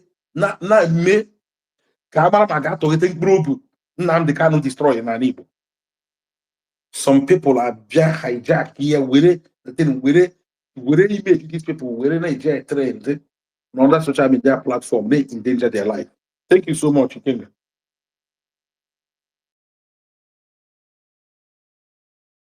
All right, thank you very much. What kind of number are you there? Number and what kind of number before Ikuboku the investigation is I magic chago or wants to see my investigation about that our sister. All right. Yes. Yeah, I met everything. So people some people I believe some people have transferred some money to her. So the account to the comment section. If you wish to do something, you can go ahead and do it now because truth not only na-egbu nwanne dị even dị nyanwa egburu ya no Chineke zọpụta.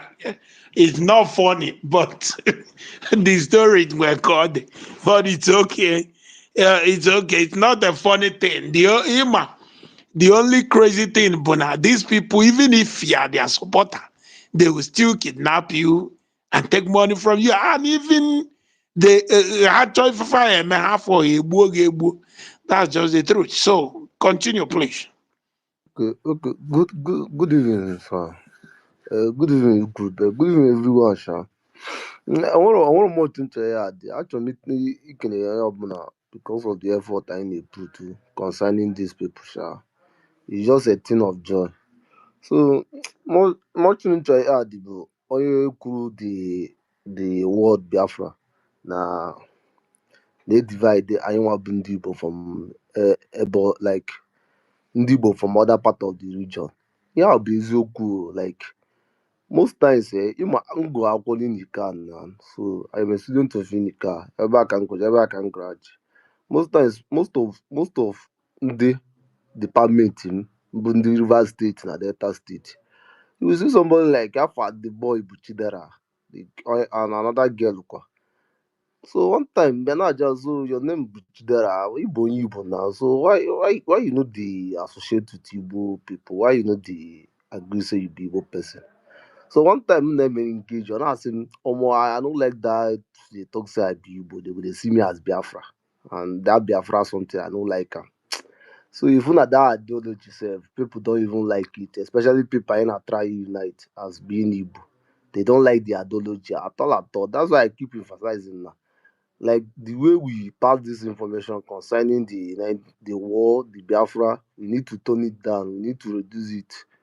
Like the thing is not making sense anymore because it's just like also now lead in the matter to violence because the way it's a pass the information, I don't think it's gonna make sense much. Like we should not talk about history. We should talk about history, but we should know how to pass it because all you watch all this thing. Like my grandmother got one na on working abusu like the person I go oji kuya. Ọgwụcha ya even sef ọ bụrụ gị ka ọ na-agwa ya you feel like i were gba na mma ga alụba ọgụ but all this thing at the end of the day it does not make any sense. Again oga igwe I think anụ m ife ukwu but ịma go know these things in the Biafra you know that ndị Biafra one thing I think I always say about ndị IPOP is that are the very loud and are the very cunning. They have a way to bring up Zik or drag Zik and Mezegi, a drag those Ojukwu. At the end of the day, we will not achieve anything because we are fighting this ideology and they are very somehow are the cunning. So all these things in Ikuna, they have a way of insulting Zik. Mpụta, I used to see most of them on Facebook. I know the Twitter self. Mpụta fún aka ana eme Zik insult. John Okoye be your father. I don't even have to bring Ojukwu to it because once we brought Ojukwu to the insult, or maybe it will even divert your attention to even fish out the terrorists in all these things. You just have to go straight, drag at the person because these people, when they can cunning and smart at because the other day, acquiring and busy no space. And the busy was like asking most of the Biafra no space about the things in them and Asatis. If you see us on us, we dodge those questions. Like their duty is to set up the security outfit. They are not there to monitor it. That we have government. So these people are always clever by half. So I understand your pain, Sha, because now I'm not quite physically. People will be insulting Zeke, but I don't need to even go and bring Ojukwu and insult Ojukwu or something. I need to ask about your father. May insult your father. Because the last Ogikenga, Ogem Bata, Yumbu no Blue Bata, Imwa Biafra, so no online. Now, for most of them, they go celebrate when they shift to judgment in Namodekano to 26. So now, no kepu na argue reason Namodekano. Enjoy Bagua, because in my age, to be a piece, the last thing the APC na Tinubu get me, and when we get a meet Amadewa.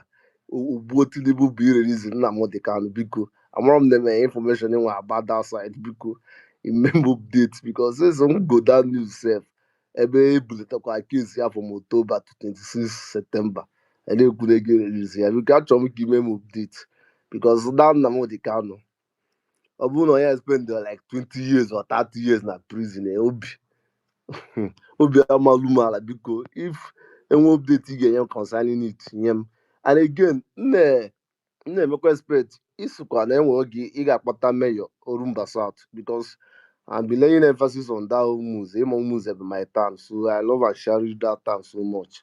So I'm be laying emphasis on that town and that hour of Mazis. So you make a promise you ga-akpọta mayor of Orumba South so in one of your spaces. So I just want to know anytime you kpọta ya, I have some of questions to ask him, Sha. So thank you very much. Oh, this you contributed. All right, surprise. Mayor always watch and listen to us anyway, but we have agreed that one of these days he will definitely come here for some, conversation with us. Let me go to Michael before Jinaka. Michael, take the mic, please. Beauty with brain, please. Uh-huh. All over my tongue. Genga. Dalu no, I'm late. I'm running whatever I like to be online. And I can't what the mother come out late. But all the same, I'm on a cheap one also according to Ndukulu. Abata, I'm join the arm where people go over there, they go there. You understand? So if I understand the topic being discussed, Basatalo, Chibo, between Chibo and castigating of what is it, Odogutula. Odogutula, gave a partial support to IPOB group because no one knowledge that's not a babushi mobile, had a protest, a babucha, and then what treatment for them. So having a relationship with a medical doctor, now is there, name there, always on the doctor, antibiotics, bandages, and stuff. Send the elephant Nigeria. You understand? And that was the early stages before now the kind of rhetoric of Sabazia. According to him, now we're just telling you Michael, I'll go on with music now your background. I think so. Huh? Yeah, well. In wiki because I don't know. Not TikTok, I mean. I don't know, restaurant, that's one. Do we always have to entertain this restaurant call every day? Okay, King. Yeah, restaurant call. King, close to go TikTok. We're not ebe a na-ata isi egwu maọbụ azụ. Ọkwụwa bụ ofu mbịa. Michael nwere restaurant n'otu ụbọchị ndị isi Anọ m na bush. Anọkwa m na bush nna m. Mma na-enwe aṅụrị. Ụwa bụ ofu mbịa. So, what I'm trying to say is that Madam I categorize nna anyị tụrụ agwa as IPOB member. Because according to Ndemma, Obido and Ikenga, they are oath members. They are full supporters at the time they repented from IPOB and came out fully. But they're not gonna get to sit down somebody like King Ijele, but IPOB member. All these arguments, I'm sure not the necessary. But that aside, then after on the internet, ever Ghana Bob Balenza, the Megua, Njenje, and maybe one other person approach. Kuno invite her on a platform. Don't want to do the age. Don't want to end up on the equal. The other or when I've been a platform. I never sensitization and radicalization. If it is possible by any means, invite her on Twitter. I want to go. I'm a role. I want to play. Another Kofi because his statement today, bro. Ndị na-castigate ike ngara ndị otu ijugu ha kere ya hama ha ji apụta from that thing ha ji ekwu ya ha na-ekwu now that is high time that ga engage godu ndị a malụ ya ha nwa ma possibly ha nwa na amara ọba agbalanza na ndị otu ya so inwekwa opportunity ya fail kwa ya isi ya bịa ka anyị na-anọ ya because ọ bụrụ na onye nwa ka a na-agwa mana anọ na territory ya a na-ekwu ya ndị na-ege ndị na-efolo nya nwa na-amarọ nke bụ eziokwu a na-amala eziokwu also young will convert, also young will convert.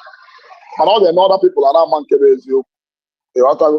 So I may never Malo what you can do about that, inviting you to this platform.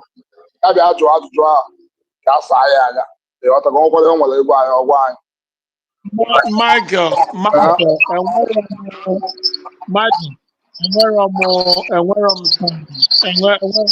Michael, mute and say something.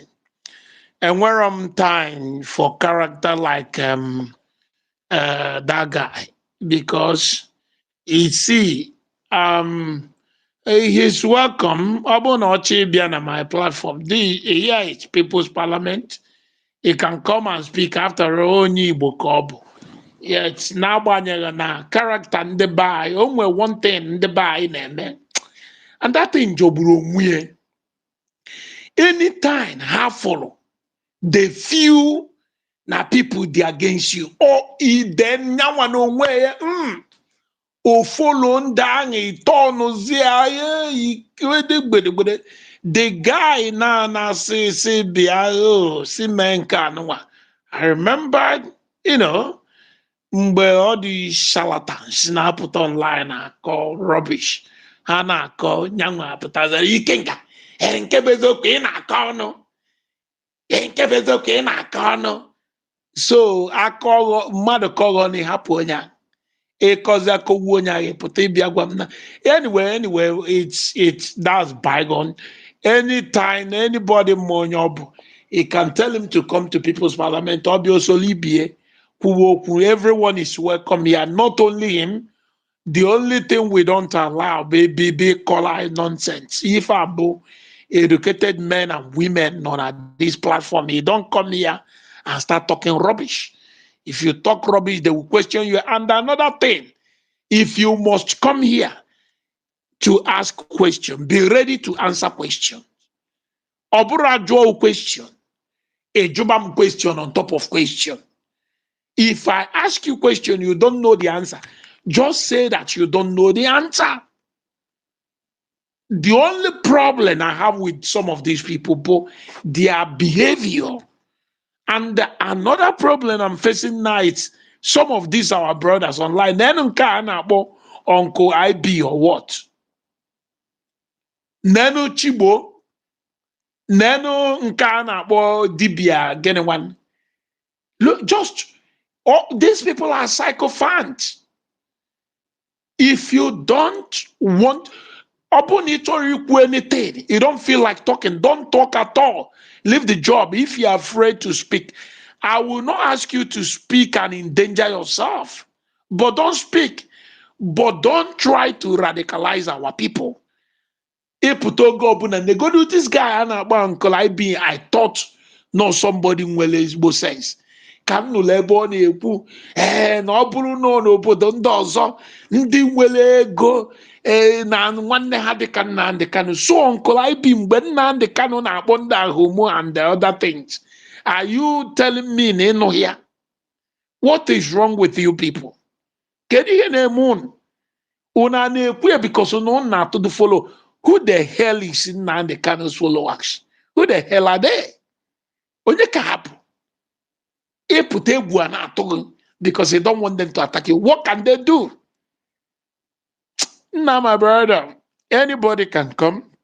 If Abalanzo want to come here, you can come and join.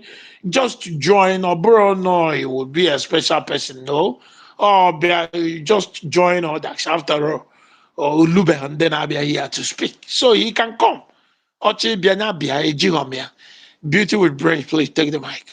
Okay, Michael, I wanted to say something right quick based on what you said because I saw that. Look, gone are the days you can't get with them.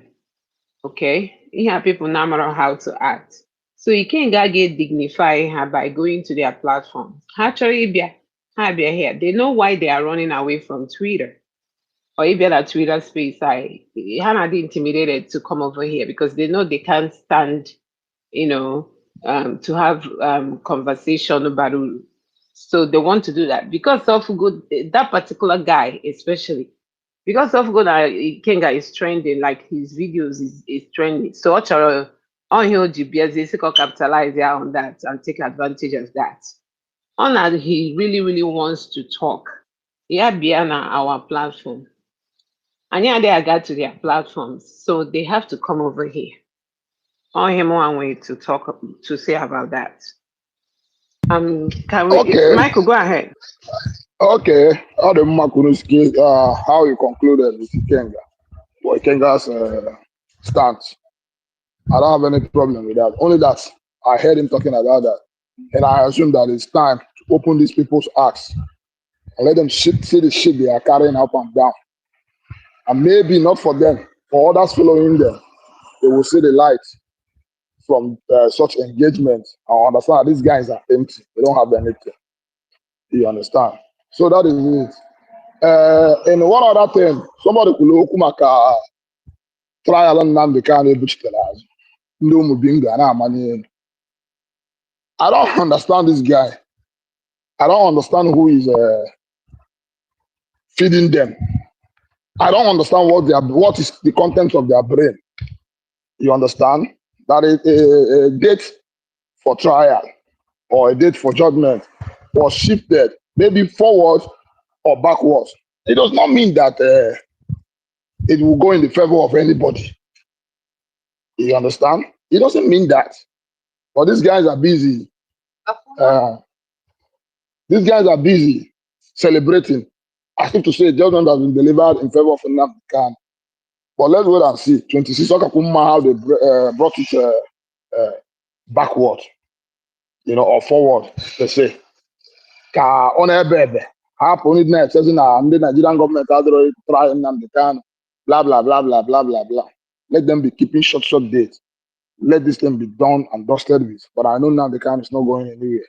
Tinubu will not make that mistake of allowing Nnamdi Kanu to come out. Because politically, it will damage him more. It will damage him more. Also, going to release 10 people like Nnamdi Kanu. There's no day APC will win Southeast in whole, like win 70-80% votes of the Southeastern people. You're supposed to give them. It's not possible. You understand? So all them go them no enough. And know how to contribute more. Thank you.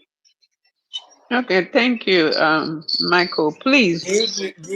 Can I get a minute, please? Che, before you go, come now, so something. Please, on you are done speaking, you can drop so that I can accept other people. Because then when I think 2 people their request to come up. Thank you. Zabidi, go ahead and take 2 minutes so that I can go to Junaka. Go ahead. Yeah, most of the things I knew and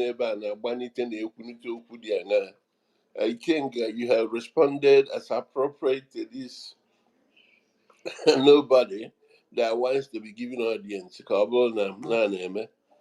And the other thing I wanted to say on that, now that guy, I know him when he just began this journey of IPUB.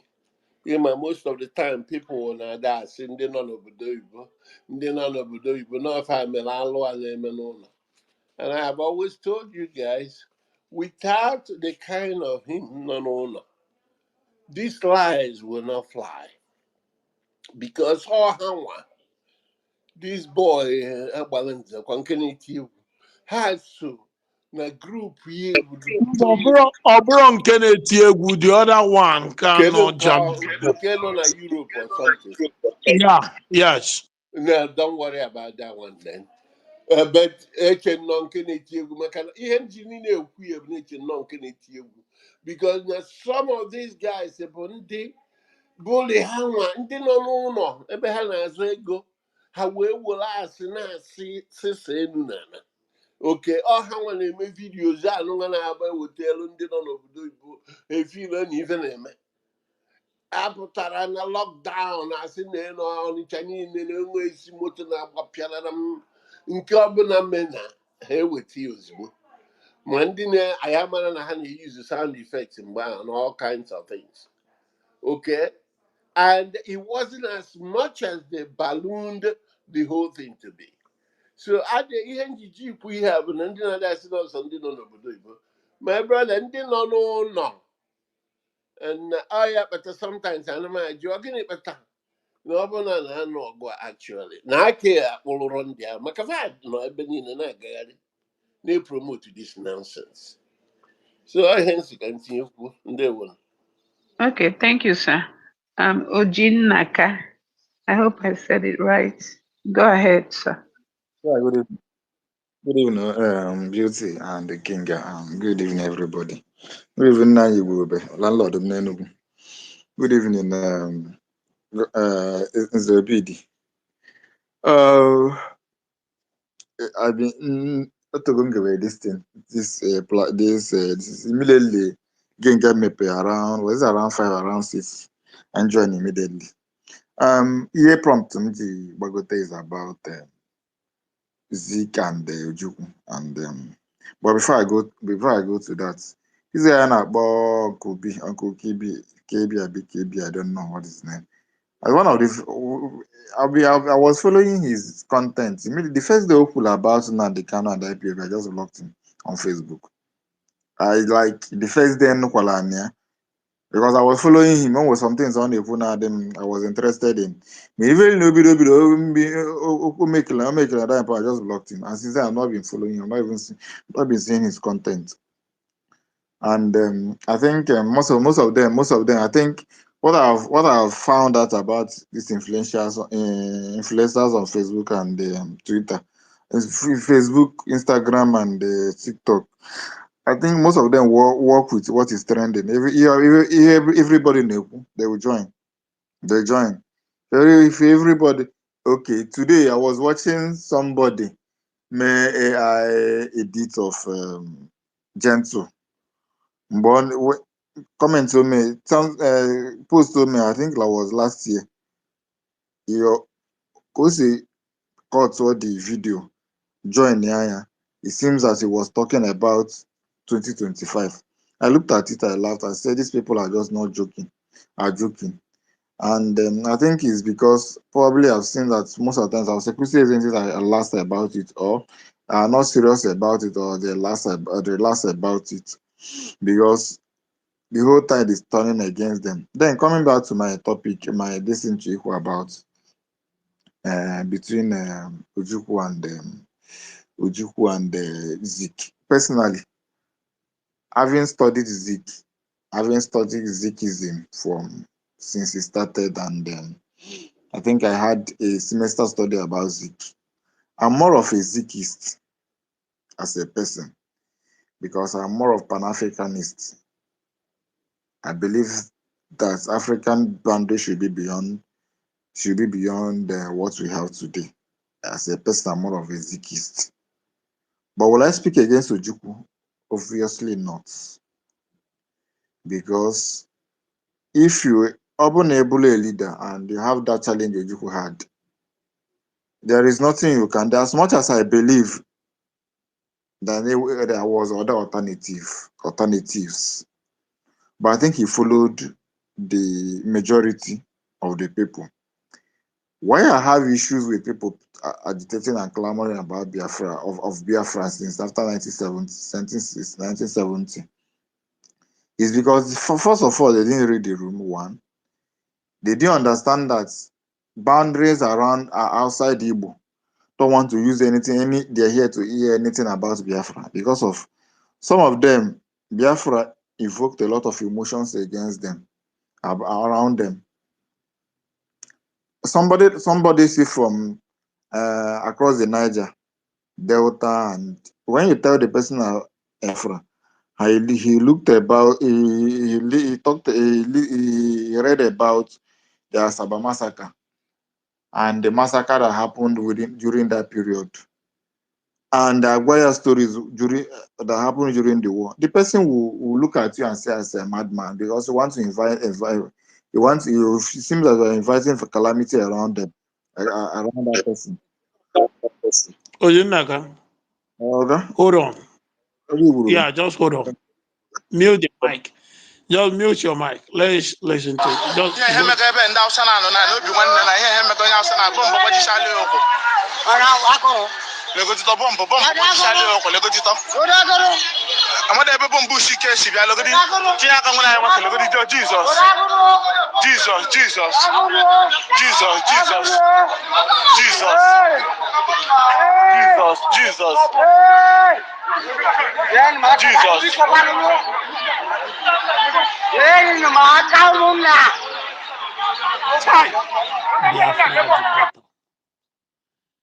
my brother, I just saw it online. I bomb makaje planta. Ojide onye ọkpa na abụ gbapị ọkpa na abụ. Ọtọwọ na n'ebe si nyere aka mmadụ na-ese na-eti Jizọs. Ihe a bụ ihe mmadụ ihe emeghe ọnụ si hapụ na ntị. Bomb ụmụaka je plant a bomb. Where? O may explode. You can go where? What? N'Imo, na ụmụaka ọ dị ka ụmụaka ụmụ ụzọ enwekwa nwatakịrị nọ ebe a na-ebuliri so many of them. Can you see? My brother. ụmụaka may affect you too much sef ọ dị ka about 7 ụmụaka may affect. Okay, let me ask question. Why will onye Igbo neche ihe aka na-ekwu Biafra? Why will just onye Igbo well bomb nielu onye Igbo as in onirie ka ogbu onye? Onye Igbo well bomb je nie onirie ka ogbu which people? Nya ka mmadụ ya emeghe ọnụ ikwute okwu. Okay, for some people, okay, for some people na Igbo, their generation to come ya suffer ifefame because na ndị Igbo a ka m fụrụ ebe mmadụ ya na-eme ihe fụ na ife ọjọọ ọ sị ife ọjọọ and continue na ọ gbasakwara ya. Mmadụ pụtara here sị na freedom you need to do sacrifice. You know, it comes with a lot of sacrifice. But your brother Bonyami, if only it's true, you don't want to use your brother. You don't want to use Omunege. Anybody what I would do to the person, only Chineke no anywhere. Anybody putelo Biafra agitation na I don't care whether it's right. I don't care whether anybody look at iwelu bomb ije ni cheche ebe ndị Igbo nọ bomb atụtụrụ ndị be anyị na-agbawusi ụmụ idiot anọrọ sị na ọ bụghị ha nwa ị ka na-eme Biafra ị na-eme Biafra ọkwa ifo Chineke ya ekpu n'ikpe. Ama m ihe a na-agwụ na ana m agwụ na ya from the bottom of my heart. God will judge all of you one after the other. Ne ka nwanne si wee dadinal na ayo si bịa nyere ya aka na bọmbụ unu nere. Na ihe bọmbụ ị niri mere nwanne gị na-abụ n'ọba. Ị ka nwa ọnụ na-ekwu na before you go forward, the guy na plant the bomb gbalie ya. Onye ahụ ifuru ebe ahụ bụ ebu bomb ahụ ebia. Before you move forward. Okay, Mike, I don't know.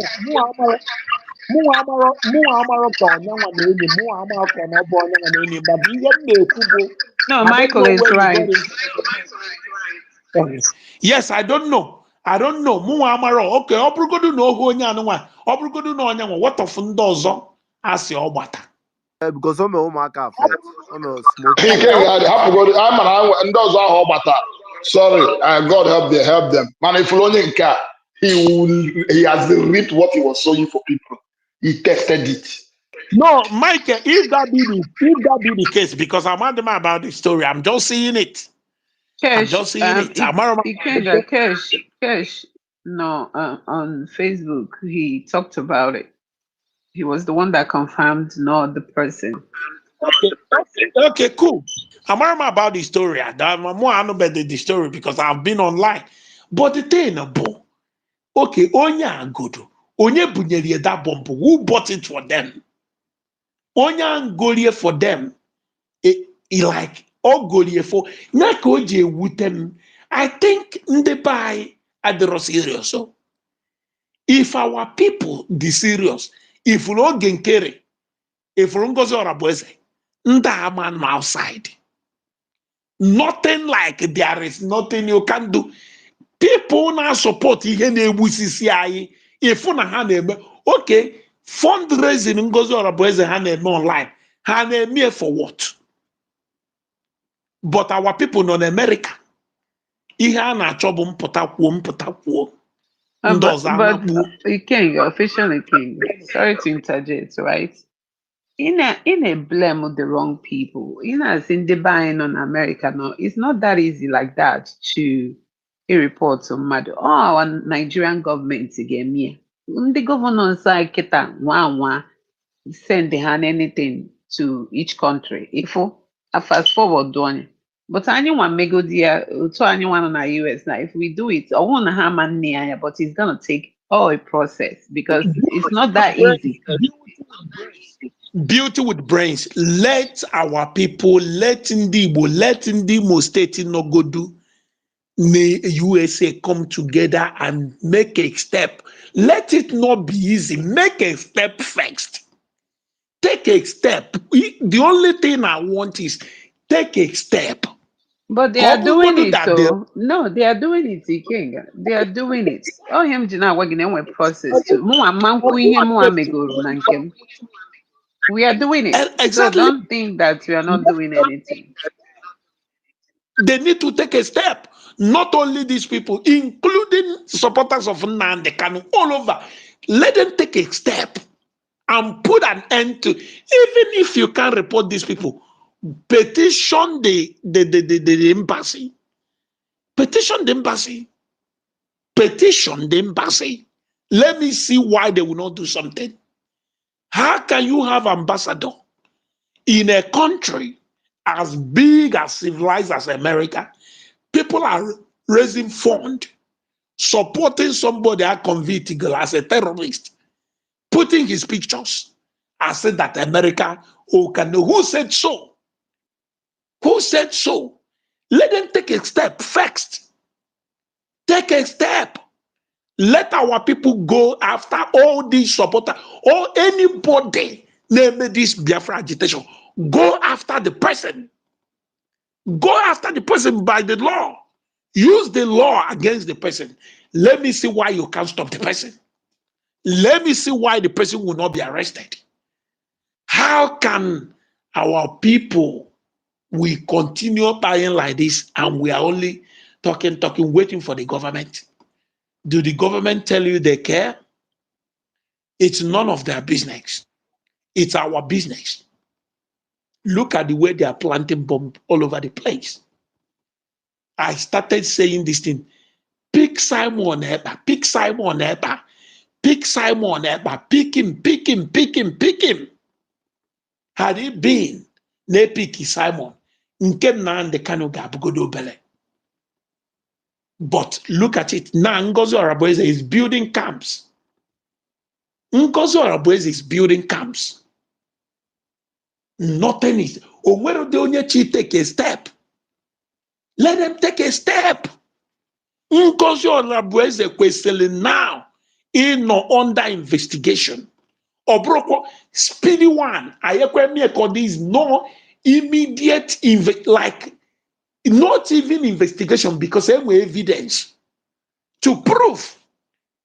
Onye ha na-eme ha a convict gonya or a terrorist, and the people are still saying it's not easy. It's not easy. What?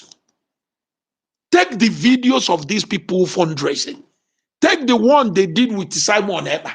Show it to the authority that Simon Eber not convict again. Let me see why America will not arrest that woman. If you don't know what to do, contact me. I will send you Ngozi Orabueze conversation with people. You will see her plan. Check the number and see if it's Ngozi. America is not a place somebody can formulate something and say. They will check the number and see that it's her number. She can't say, what are we even talking about? The laws are not meant that way. It doesn't work that way. Exactly. It doesn't work that way. If pocket and video on the same street. The first thing now I can consider that this crime did not happen in their territory. You understand? So, bro, you're doing going to be here, going to be America. Can in a report on a crime committed against you? You understand? Yes, then we're crime. But not the federal government. We are still talking of terrorism. More our consulate called the responsible. He petition, report or FBI or whatever, Homeland Security. Look at this person. It's a person of interest. Cases involving terrorism. Michael. If our people gather in America, move to our embassy, I give you 1 week. All these people on ma ndị social embassy media anyị will na-eche ndị embassy anyị ọbụla ha rapụ ihe na-eme ha na-eche mgbe ndị be anyị gara abịagwa ihe anyị. Michael, look, don't say whether they see or not. If our people gathered in America now and move to our embassy, not only in America, everywhere in the world, including Nigeria, move to the embassy, go and report of these people online, because I've told the government and I'm saying it, if you want this nonsense to stop, start with these people online. Start with them. Can By I the say time something you right quick, please? anyway, Biko ị na-ekwu I don't want go after them, jiri nwayọ. Inwe ike sụọ onye n'Igbo, but jirikwa nwayọ, even isi ya n'Igbo, because things are not work like that. We have to do things legally, the right way. Because equal go after them, nwee ihe ọbụla na-asị, okay, no. They may have the right way. Just like we are telling you, it's not that easy to we have an organization. Ịghọtara ihe mee ndị IPOB ihe mee ha gbara gawa n'embassies because ha nọ na in a like ha nọ na organization, so they can do that. Nke a wụ, people nọcha ebe ha Kedu nọ. organization Ihe ndị mụnwa IPOB gbajegolu nwee the fruit. onwekwe nke wụ ọkụ ọnụ, no, ndị ka ha dị eme ihe the right way. Let me tell you, let me give you an example. Let me give you an example. Buy one lady in Canada. They call something about in the Benin or whatever, blah blah blah, something like that. Came out that now authorities, Nigerian, I think consular or office of the foreign minister, something like that, wrote to the Canadian security authorities to tell them about what this girl is saying. You understand? And the threat only can affect at that Canada area. So that is why you were getting one car hunt. You have to go, man, I'm will end there. So, man, I'm more like a pocket, and this guy manage the IPOB meeting on our Twego. And we are not there, Twego on the terrorists, blah, blah, blah. Come on, police get man, not this guy, and what they want. First of all, you have to bring back bank statements. And when steps to this, I am mute to go to Michael. You have to bring back statements, and when other things you have to bring it forward. And the king another thing, yes, that convict goes Simon, but Marafa Marana or Dibe final. He's going to appeal. Same way steps to it. My advice, Gawo, or my suggestion, Gawo, again all these the mayor and right? It won't happen here on our platform or here, Merai. Gwaha. Once we start talking to them, then they will now take it up. It may have the right way. But why we don't have force? I told them guys like in the IPOB, go after this person. No, we're not going to do that. We have to do things the right way. Please. About this on yourself. The point is that you must understand that the world is watching. The entire world knows what is going on in Nigeria. My phenomenon in Nigeria, the reputation as far as Nigeria is zero. To be honest. So the now the issue of sponsoring terrorism. Because on I ain't on a platform this and that. Ọtụtụ n'ime ndị mmadụ enere anya na the video full community nọ na behind that guy as ya na gọọmenti na-akwụ na-atọ. Okay, a lot of people have got even in Nigeria. All these gangs in the North, even the government have refused to designate them terrorist organization, not of a bandit. It's no working. That's part of the reason when we're even we're moving over there. I haven't been up on any queer and they when they even are gaffing up in Nigeria. What kind of half will be facility? I've not seen a country that punishes their citizens like Nigeria. Onye citizen na Nigeria pụta if ọdụka ikuku ekusa ya ọ na-aga n'iru ọbịa n'ebe ọ na-alụ ọrụ ya alụkarịsị ọrụ na ife niile ndị a jide mmadụ na-egbu in different forms. So you must understand that. Ọ bụrụ na obodo dị aṅaa ife ị na-ekwu dị izi nwee ike ịdịtụ mfe mana nke a bụ na the point bụ na argument iyi erezide against ndị ị na-asịsị ya elụ aka may not meet up to ife ndị obodo ahụ mama maka Nigeria ka m gwada nke bụ eziokwu ya bụkwa na anyị nọ na nsogbu maka na nsogbu anyị nọ n'ihe kịta bụ na na-egbuzi anyị bụ ndị a sị na azọ ndụ.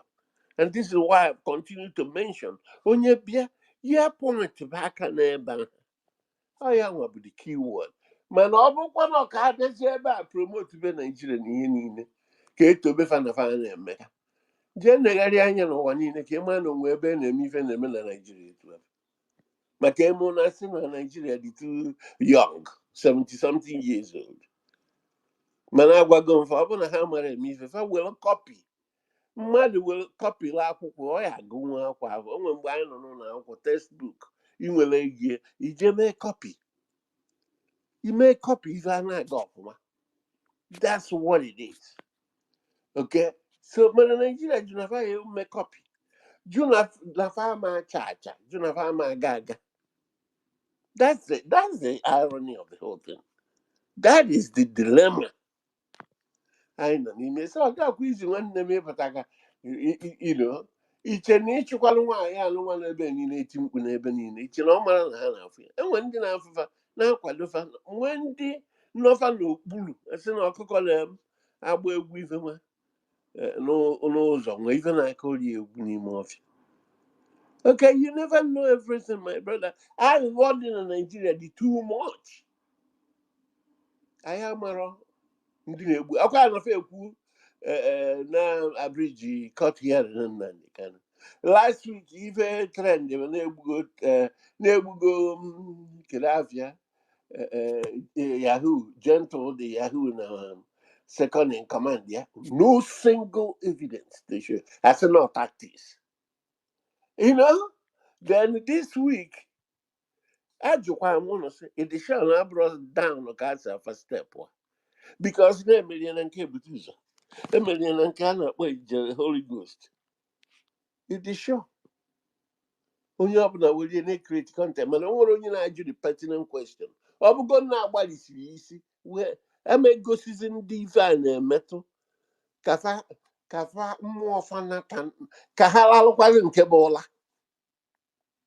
asị na tactics na onwe ife na-edo ọsọsọ na Nigeria. So you must understand this, my brother. Mụnwa bụ ofu anyị ka m ji na-eleba were nke ọdịnala na-agbakọ na-ewepụ maka na ọtụtụ mgbe na-ajụ ọgịnị kpata ife dị itu a ji eme.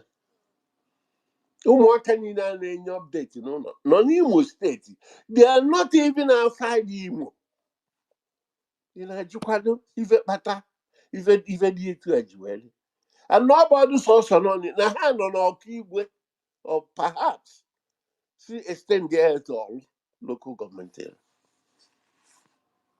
Okay, iwe mmalụ ebe anyị nọ na ya number 6 person ụnụ na-emeki vidio wiki nke kpọrọ onwe youth wing ndị ọhaneze youth wing na ifefe na ayọ Tinubu na-etele mmadụ ule mputu ha na-ayị ha na n'ọma na ọya egie ntị na o nwere ife ọyọrọ ọ na-emenụra mana fa nwee ndidi nke youth ọhaneze na-asị na ifefe ọ na-asị ya nwee ndidi na ifefe na-achọ na fa na-achọ inweta ya kedu ifefe na-achọ ife. So you must understand where we are, my brother. Okay, let me say something right quick, Zobid. Anọ m ihe na-ekwupụta ka efugo ọ na Biafra what we are witnessing na mụ achọrọ ya I will continue to be one Nigerian till I met you. At Beauty, least one mother thing, then I never said anything about Biafra. okay, so okay, na mkpọrọ ga-afa ka m mee my own submission. Mba, ọ Ihe m bụrụ na chọrọ ịkpọ ikwu m na afa nke bụ m. isiokwu. If you twist what I just said now, I have not said Biafra. I never promoted Biafra n'ihe nkwu kịta.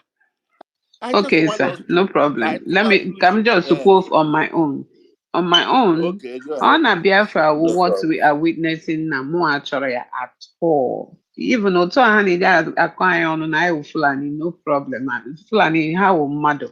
I prefer the Fulani than what I need witnessing now. Yes, he had their own mark, say day, but I still more, I will not give up. I try to any one of us he give up. Oh no, jele ha bido na ha give you up. Bank what did it was nobody was listening to them. Mafozi akita. I make it a progress, and with time it will get there. So him na your Ikenga. Thank God normal this the mayor and stuff. Maybe because you are the only one speaking to them. Maybe all you dike webe he take it that serious. But ijishi ke heba and we all talk to them. Ha nọkwanụ from us. And we power in social media. I use all this power utilize there. We will get somewhere. Once they see that a lot of people are talking, they will do something. After all, it was out of that video, Gentle Anoa, about Babudo's Story Boys. Though the boys were gang members here, but see, because it's because of that video, how people took that video. Oh yeah, may the governor of Imo State Jibidozia at Waketa. So there is power, there is something going on. I'm not gonna give up. We'll keep doing it and keep doing it the right way until we get there. So Ikenga, don't be frustrated. I don't know frustrated, that nothing is happening. You are actually trying and something is happening. Believe me. Okay, let me go to the next person. I think Oga Ghetto Clinic. Are you there? Ghetto Clinic. If you're not there, I'll go to okay. Go ahead, sir. Can you hear me? I think your network is bad. Okay, let me Kings, go to Kings, Kings. Kings. Kings, are you there? Okay, if you're not there, let me go to Niger Native. Niger Native, are you there? Hello. Okay, go Good ahead, evening, my sir. sister. Daalụnụ. Okay, anụ m oge na-ekwu okwu bomb. I'm actually from Osu local government. So, in fact, in here, these people was, it's not something to talk about. One of those bombs, one of the places was in a market where people were ebending modern here. So, Bawusha, innocent people, apart from that, in the place Anna Bosu, also too. Kwara, a lot of bombs that go off. But I think I will clean up exercising also now. So most of those criminal, Gocha Anambra, Saidi Seke, Mbose, even all the way to what do you call it, Uli. So I battled this terrorist for more than 2 years now. And they came and deceived our people. But that one is, by the way, based on these people now cause problem in the US. I don't think it's as straightforward. I know that US government, FBI, CIA, they know all these activities. They are, they know them, but they cannot really do anything because there is a way international politics work. Let me give you an example. In Syria, their present president now initially was one of the most wanted terrorists, but today nobody is calling him a terrorist. So international politics, there is a way it is. So they cannot just sweep in on Ngozi or Abueze or those guys causing problem. The Nigerian government, like you said, need to make official report. That is the fastest way. That is the fastest way you want them. Even the one about in Canada, I think it was the NITCOM, that woman, Abike Dabir or something. that quickly took up that case and reported it, and they had to quickly do something about it. So things like this, and they need government. The fastest way is government intervention. Your home country, there is a diplomacy. Once our government or ambassador or somebody gives information to they have this sister organization, give information to either FBI or CIA or Interpol and say this, they will ask you for evidence. You show them this, they will start investigation, and before you know it, you pick up those people. Yes, we can call some mayors or some politicians in the US. They can do something, but not much too, unless there is so much outroar on the social media that we now force Nigerian government to do what they are supposed to do. So all in all, anything we can do to get rid of this terrorism in our Libo, but in feel is that this is a mind something. Our people, their mind has been they have been indoctrinated. This thing is like religion, because like a lot of people they meet normal people, they meet people that so much believe on, they look at Nnamdi Kanu as a god. He's actually the person sorrow seed of what we are suffering today. He may not actually be part of what is happening now, because I'm in prison for some years now.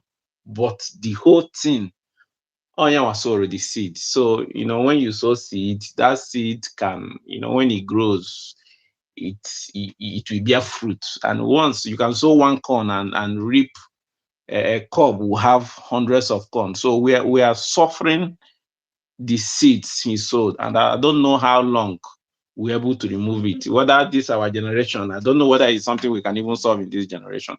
But I hope and pray that it's something we can do. But whatever we do, what I suggest is, let's see how we can force our government. I don't know, but I need that our government is involved in order to stop these people not cause problems. NjenjeMedia, sorry, can I interject a little bit? Hear me, when I said mayor. The mayor can get it to the governors easier and faster than anyone. You know what I mean? Had their president or on week, what are I minister I think Dr. Law Mefo.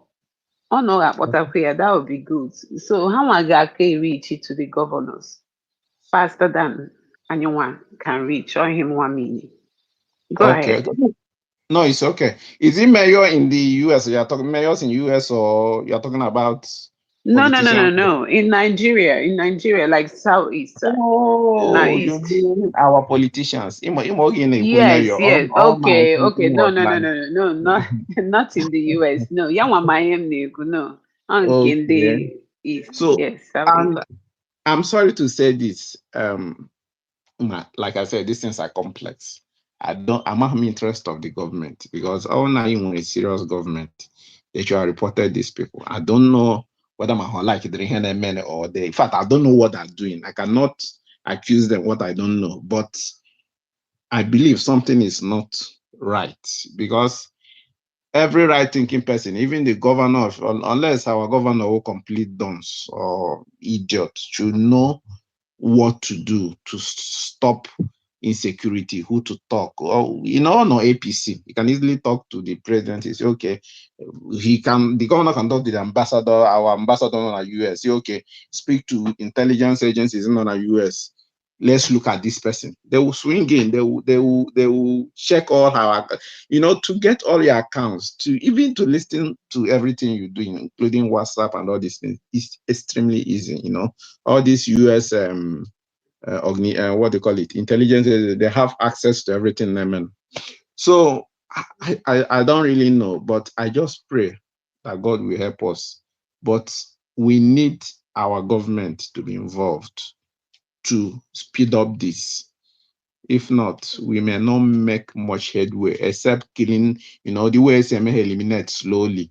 Maybe maybe like my village now, with them, boys by themselves, some of them are organized, say, okay, enough is enough, unless slowly we eliminate them that way.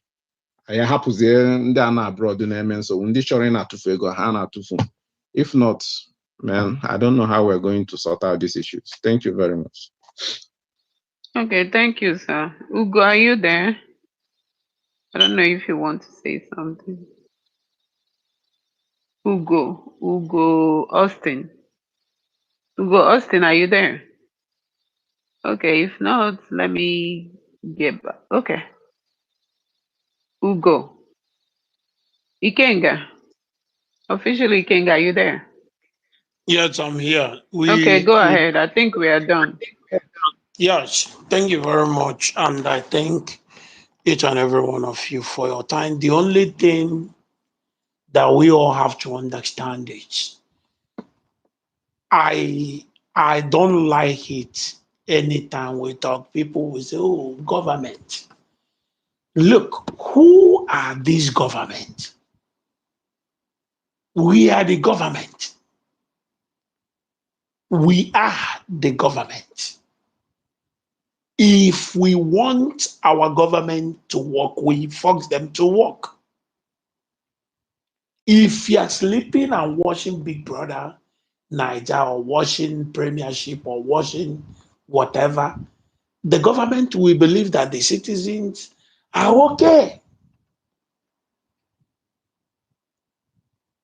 Just like I'm calling, our people need to do something.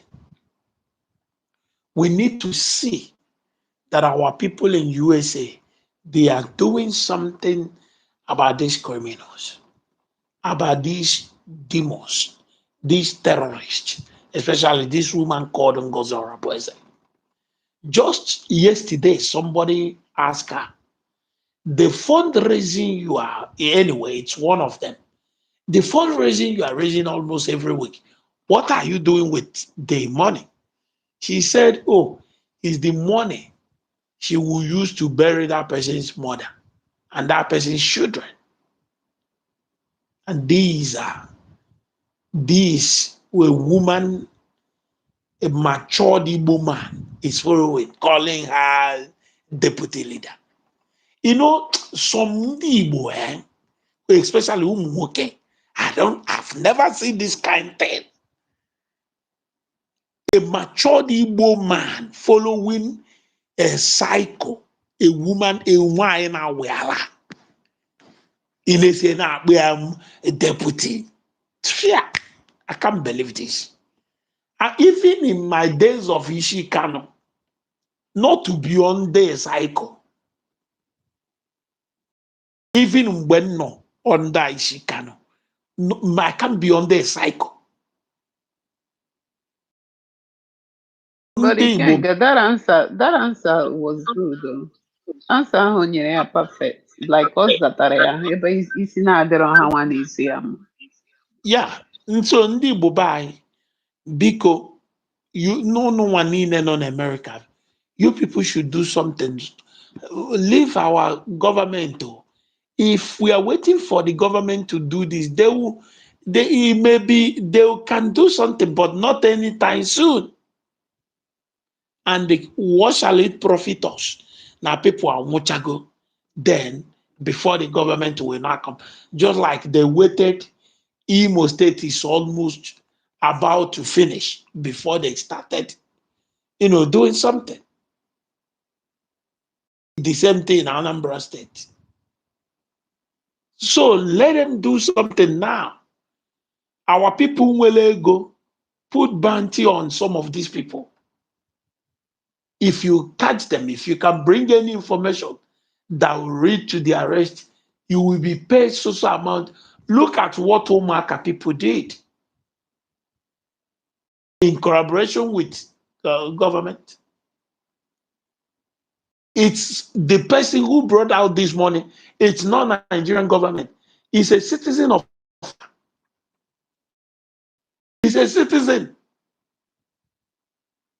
He brought out 25 million. If you can show or give information that will lead to any of these people's arrest, you'll be giving 5 million. If it's 2, you'll be giving 10 million. If 3, 50 million. 4, 20, 5, 25 million. Do you think people will not take advantage of this? They will. But our people, even common to support those who are pushing this fight against insecurity. They will not even do it. They are only waiting for you to come and beg, so they will use it to insult you later. Our people should wake up and do something. Zobi, please take the mic. Yeah, again, I just want to mention government have the citizens. Okay, you may have a different perspective. Without the government, even what is happening also today, without the government, even it's not going to happen. The government will resolve to allow people to defend themselves. The government have failed and say, okay, citizens defend their own. And that's where they have a lot of lawlessness. Okay, so anyway, even our government, this government is three arms of government, includes the executive, the legislators, and judiciary. And these people they have the power, any power, overall power, overall one, more waka. I have that only name about waka go, but the government here, no matter how powerful it is, because the government with the power, to manage a country with the outline the constitution. Now, when they making laws, government will go for Ketal. Now, we see national policing. Hey, many states. I'm gonna hire me in a state. Hey, many local government. That's the reason, part of the reason I point at the government on all the time. Government in which make laws. And the government have, of course, a federal government too. It goes all the way to the state, to the local government, and on Ghana, you put it on the mayor. All depend on can they have on the mayor? See, we're free from all this corruption, if I crime, because I said maybe 3 weeks ago, something like that. Because now 1 million are Balondi or so youths. It seems like they are going to start having problems. So without government and we're lawlessness, our government empowers the people that have we blame when they meet India face to face. Our government, that thing will not happen. Do you to solve the blow? Equipped, you cannot meet up with these people. Makandia use, and I have explained this before. Ranges of all these weapons, the defense. You cannot go out there sitting with a double barrel or pump action, sitting a military style weapon. Because one pump action can only discharge 10. Subsequently, when newer ones, maybe 20. Well, the military, if we're going to deny chain. Okay, so government have any other thing. My government get endorsed. If you could be on a way, come on, you look at these things. You're looking at every avenue we solve the situation. Yes. Okay, you're doing very good.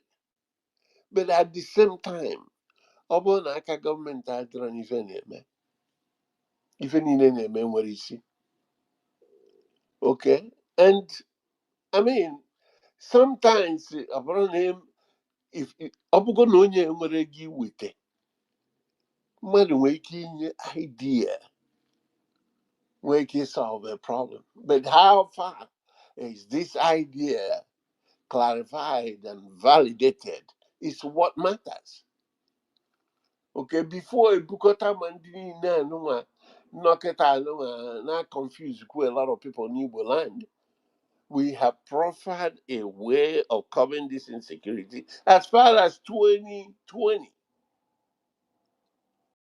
You know, we gave that template to people. Whatever they did with it, they didn't do anything with it. They started managing it their way because how about my chancha? Then it got to a point now, they went to hire a security company from Asare. Ndo to Asarabia, men kefame. A man na hakaloli and what? But no information name when you black. Now before they start all this Udoga China, and when no AVG na. Okay, but this thing I can't easy through the local government and the so-called PGs. Ha nwesi na anyị Igbo niile ọkwọsọ ndị Igbo na-enwe PG ada amakwa ama ụmụ ihe niile confusion to me. Mana ọ bụrụ na ọka o wee dị mma, these PGs can equally arrange people in the town. Ama ama nwee ike inye aka for security. Then present it to the local government. Then local government will present to the governors. Man, I be see me first or a general boss or you put on the mother. You know, so part of what we're doing here is contributing. It doesn't have to be in a break of a guy in Africa. Meanwhile, a day is there. So that's my own. You know, the government must be involved. My call found where Ben maybe Sifa or found the creation of this government or three structures of a you know any country. If any country is not using it very well, that's what we get. That's the kind of thing I know. Then we're not at hoodlums or bandits or whatever you call them. Occupy a space in that territorial whatever, and then giving orders. And government can now while you're creating citizens take you over. Just tell us that you must show yourself before we do something. I mean that's another BS, my brother. The way I look at it. Thank you so much. Okay, before we continue, I want to read to announce these 5 notorious self-acclaimed Biafra freedom fighters that they are looking for. I think in Omaka. I'm not sure. Ikenga, is it in Omaka? King, are you there? Yes, Okay, let me yeah, go. you're right. Okay. Okay, let me go ahead. Before I start, can make a disclaimer. Can make disclaimer first. This information is released by official Nigerian security forces. Okay, that's where we're getting the source. We do not promote harassment, violence. Okay, all content is just for information. It's for informational purposes only. I'm going to read out their name, but before I do that, this is a manhunt for most wanted. Nigerian security forces offer 25 million naira reward for information on these 5 notorious self-acclaimed Biafra freedom fighters. You all can hear me, right? Yes, yes. Okay. The first one, his name is Shibweze Darlington Alamezie. I'm sorry. If you want to see this, you can go on Ikenga's page or Ijele's page or Kesh or Sue's page. You'll be able to see it clearly, but I'm just reading it out. Okay, his nickname is iPencil. Community, Amakohia Ubi, Owerri West. Operation base, I believe his camp is Ezioha Omaka camp. Mother's media name is Onwuzurike. The next person is Ebuka Maxwell Ogazi. His nickname is Talisma. Ikenga, please, if I'm not saying it right, you can help me out. Because these their nicknames and we called him. Talisman, Okay. go on. Talisman, okay.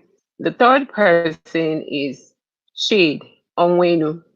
His nickname is Asari.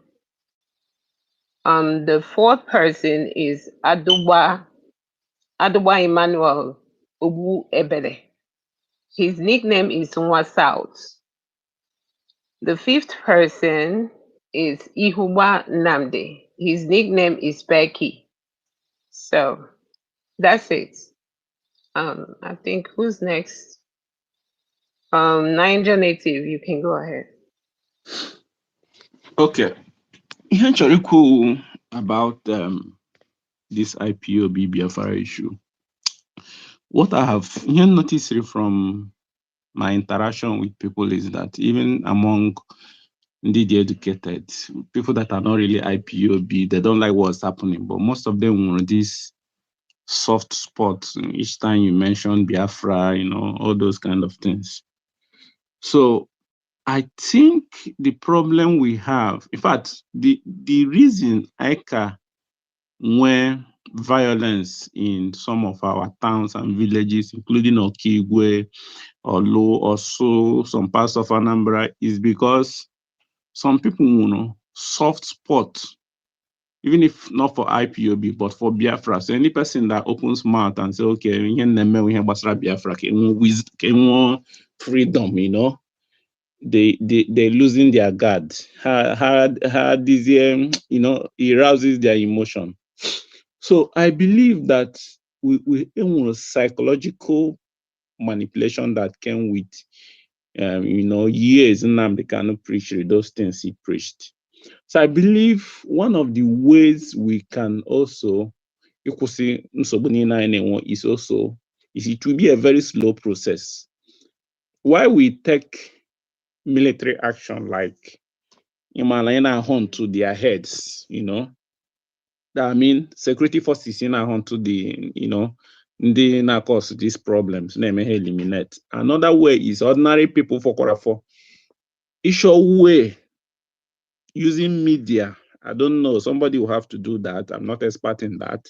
It has to be done softly, because if you come openly and start talking against Biafra, people will come against you slowly, and tell people that in ways they say something, even if nature a new country. Personally, for me personally, I didn't interested in Biafra something or not. This has been me more than 20 years. I didn't interested. Not that I'm against Nation, but even if Nation meant something, you did with sense. Like, let me say, during the what was the name of this man? Buhari. This man hated in the Igbo, so much that he bidokwu ihe Biafra. Biafra, and him, so much hate about those things. It's like I'm robber no logi. Segela ya dam o jidegi sigi me this. Ibido challenge where, So at that point, Nnamdi Kanu who the sense in matter that no get his people now sobu, that this man on them is like a put an a kidnapper armed robber. At least for that time, he make idiot, because there's nothing much you can do. He make a fight there, you will kill yourself. So na enwekwara iwe ihe ndị intanet ya na bụ biko kedu ka Buhari si hate ndị okay, let me say no hate to Biafra. Okay, let me can't say hate to Biafra. Hate to Biafra. Hate that word Biafra. Or hate the ideology of Biafra. I don't know if this one is okay for you. Let me not say no, it's a blanket statement. Let me not say no hate indeed, but I withdraw it. But let me say ị na-ekwukwa ndị so nụọ ọgụ, ndị so nụọ ọgụ, Obasanjo chịkwana anyị, Obasanjo chịkwa wee nụọ ọgụ Biafra, ọ chịkwana anyị na demokrasi ya. Okay, o hetukwu Biafra? No. O hetukwu ndị Igbo? Obasanjo is I will come to that. You can't compare Obasanjo with Buhari. Obasanjo is a man of the enlightened. Buhari the enlightened. How about two different outlook to life. Even you know, as the mouth speaks, so is the mind is. Ogo okporo in the southeast, a dot in the circle. Okay, the idea of state of mind. Yeah, Obasanjo cannot say such a thing. So, okay, let me not say no hate in Igbo, but all hate that idea of Biafra. He even warned that now actually learn a lesson again. So what I'm saying is, even only this kind of outlook,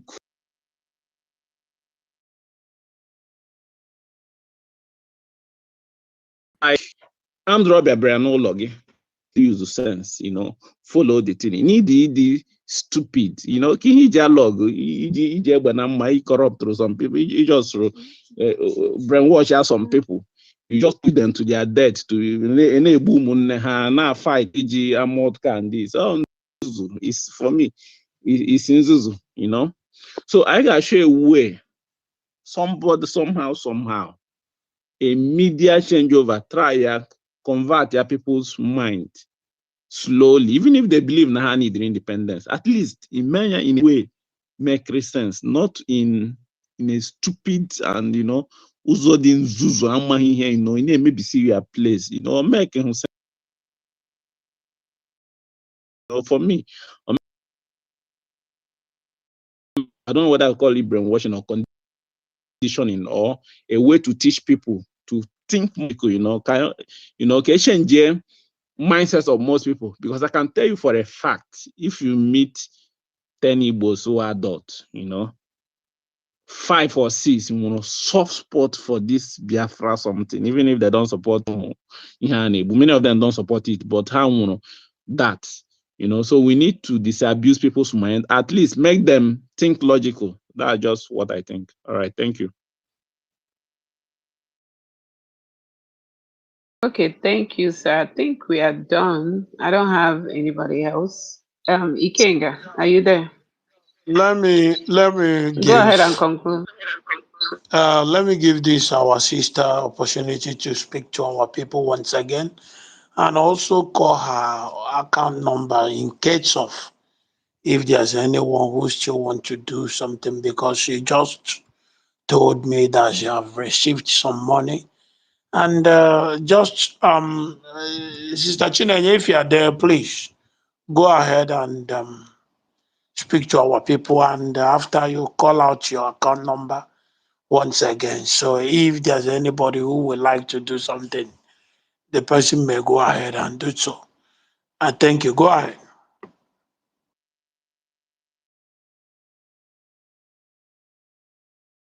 China, are you there? Okay. I'm not sure she's here. Okay. If she's not here, then we have to close. That's all. But I want to join her now. Chinenye or our sister Biaba no last time. You are a Fenyamaka because a kidnap one day.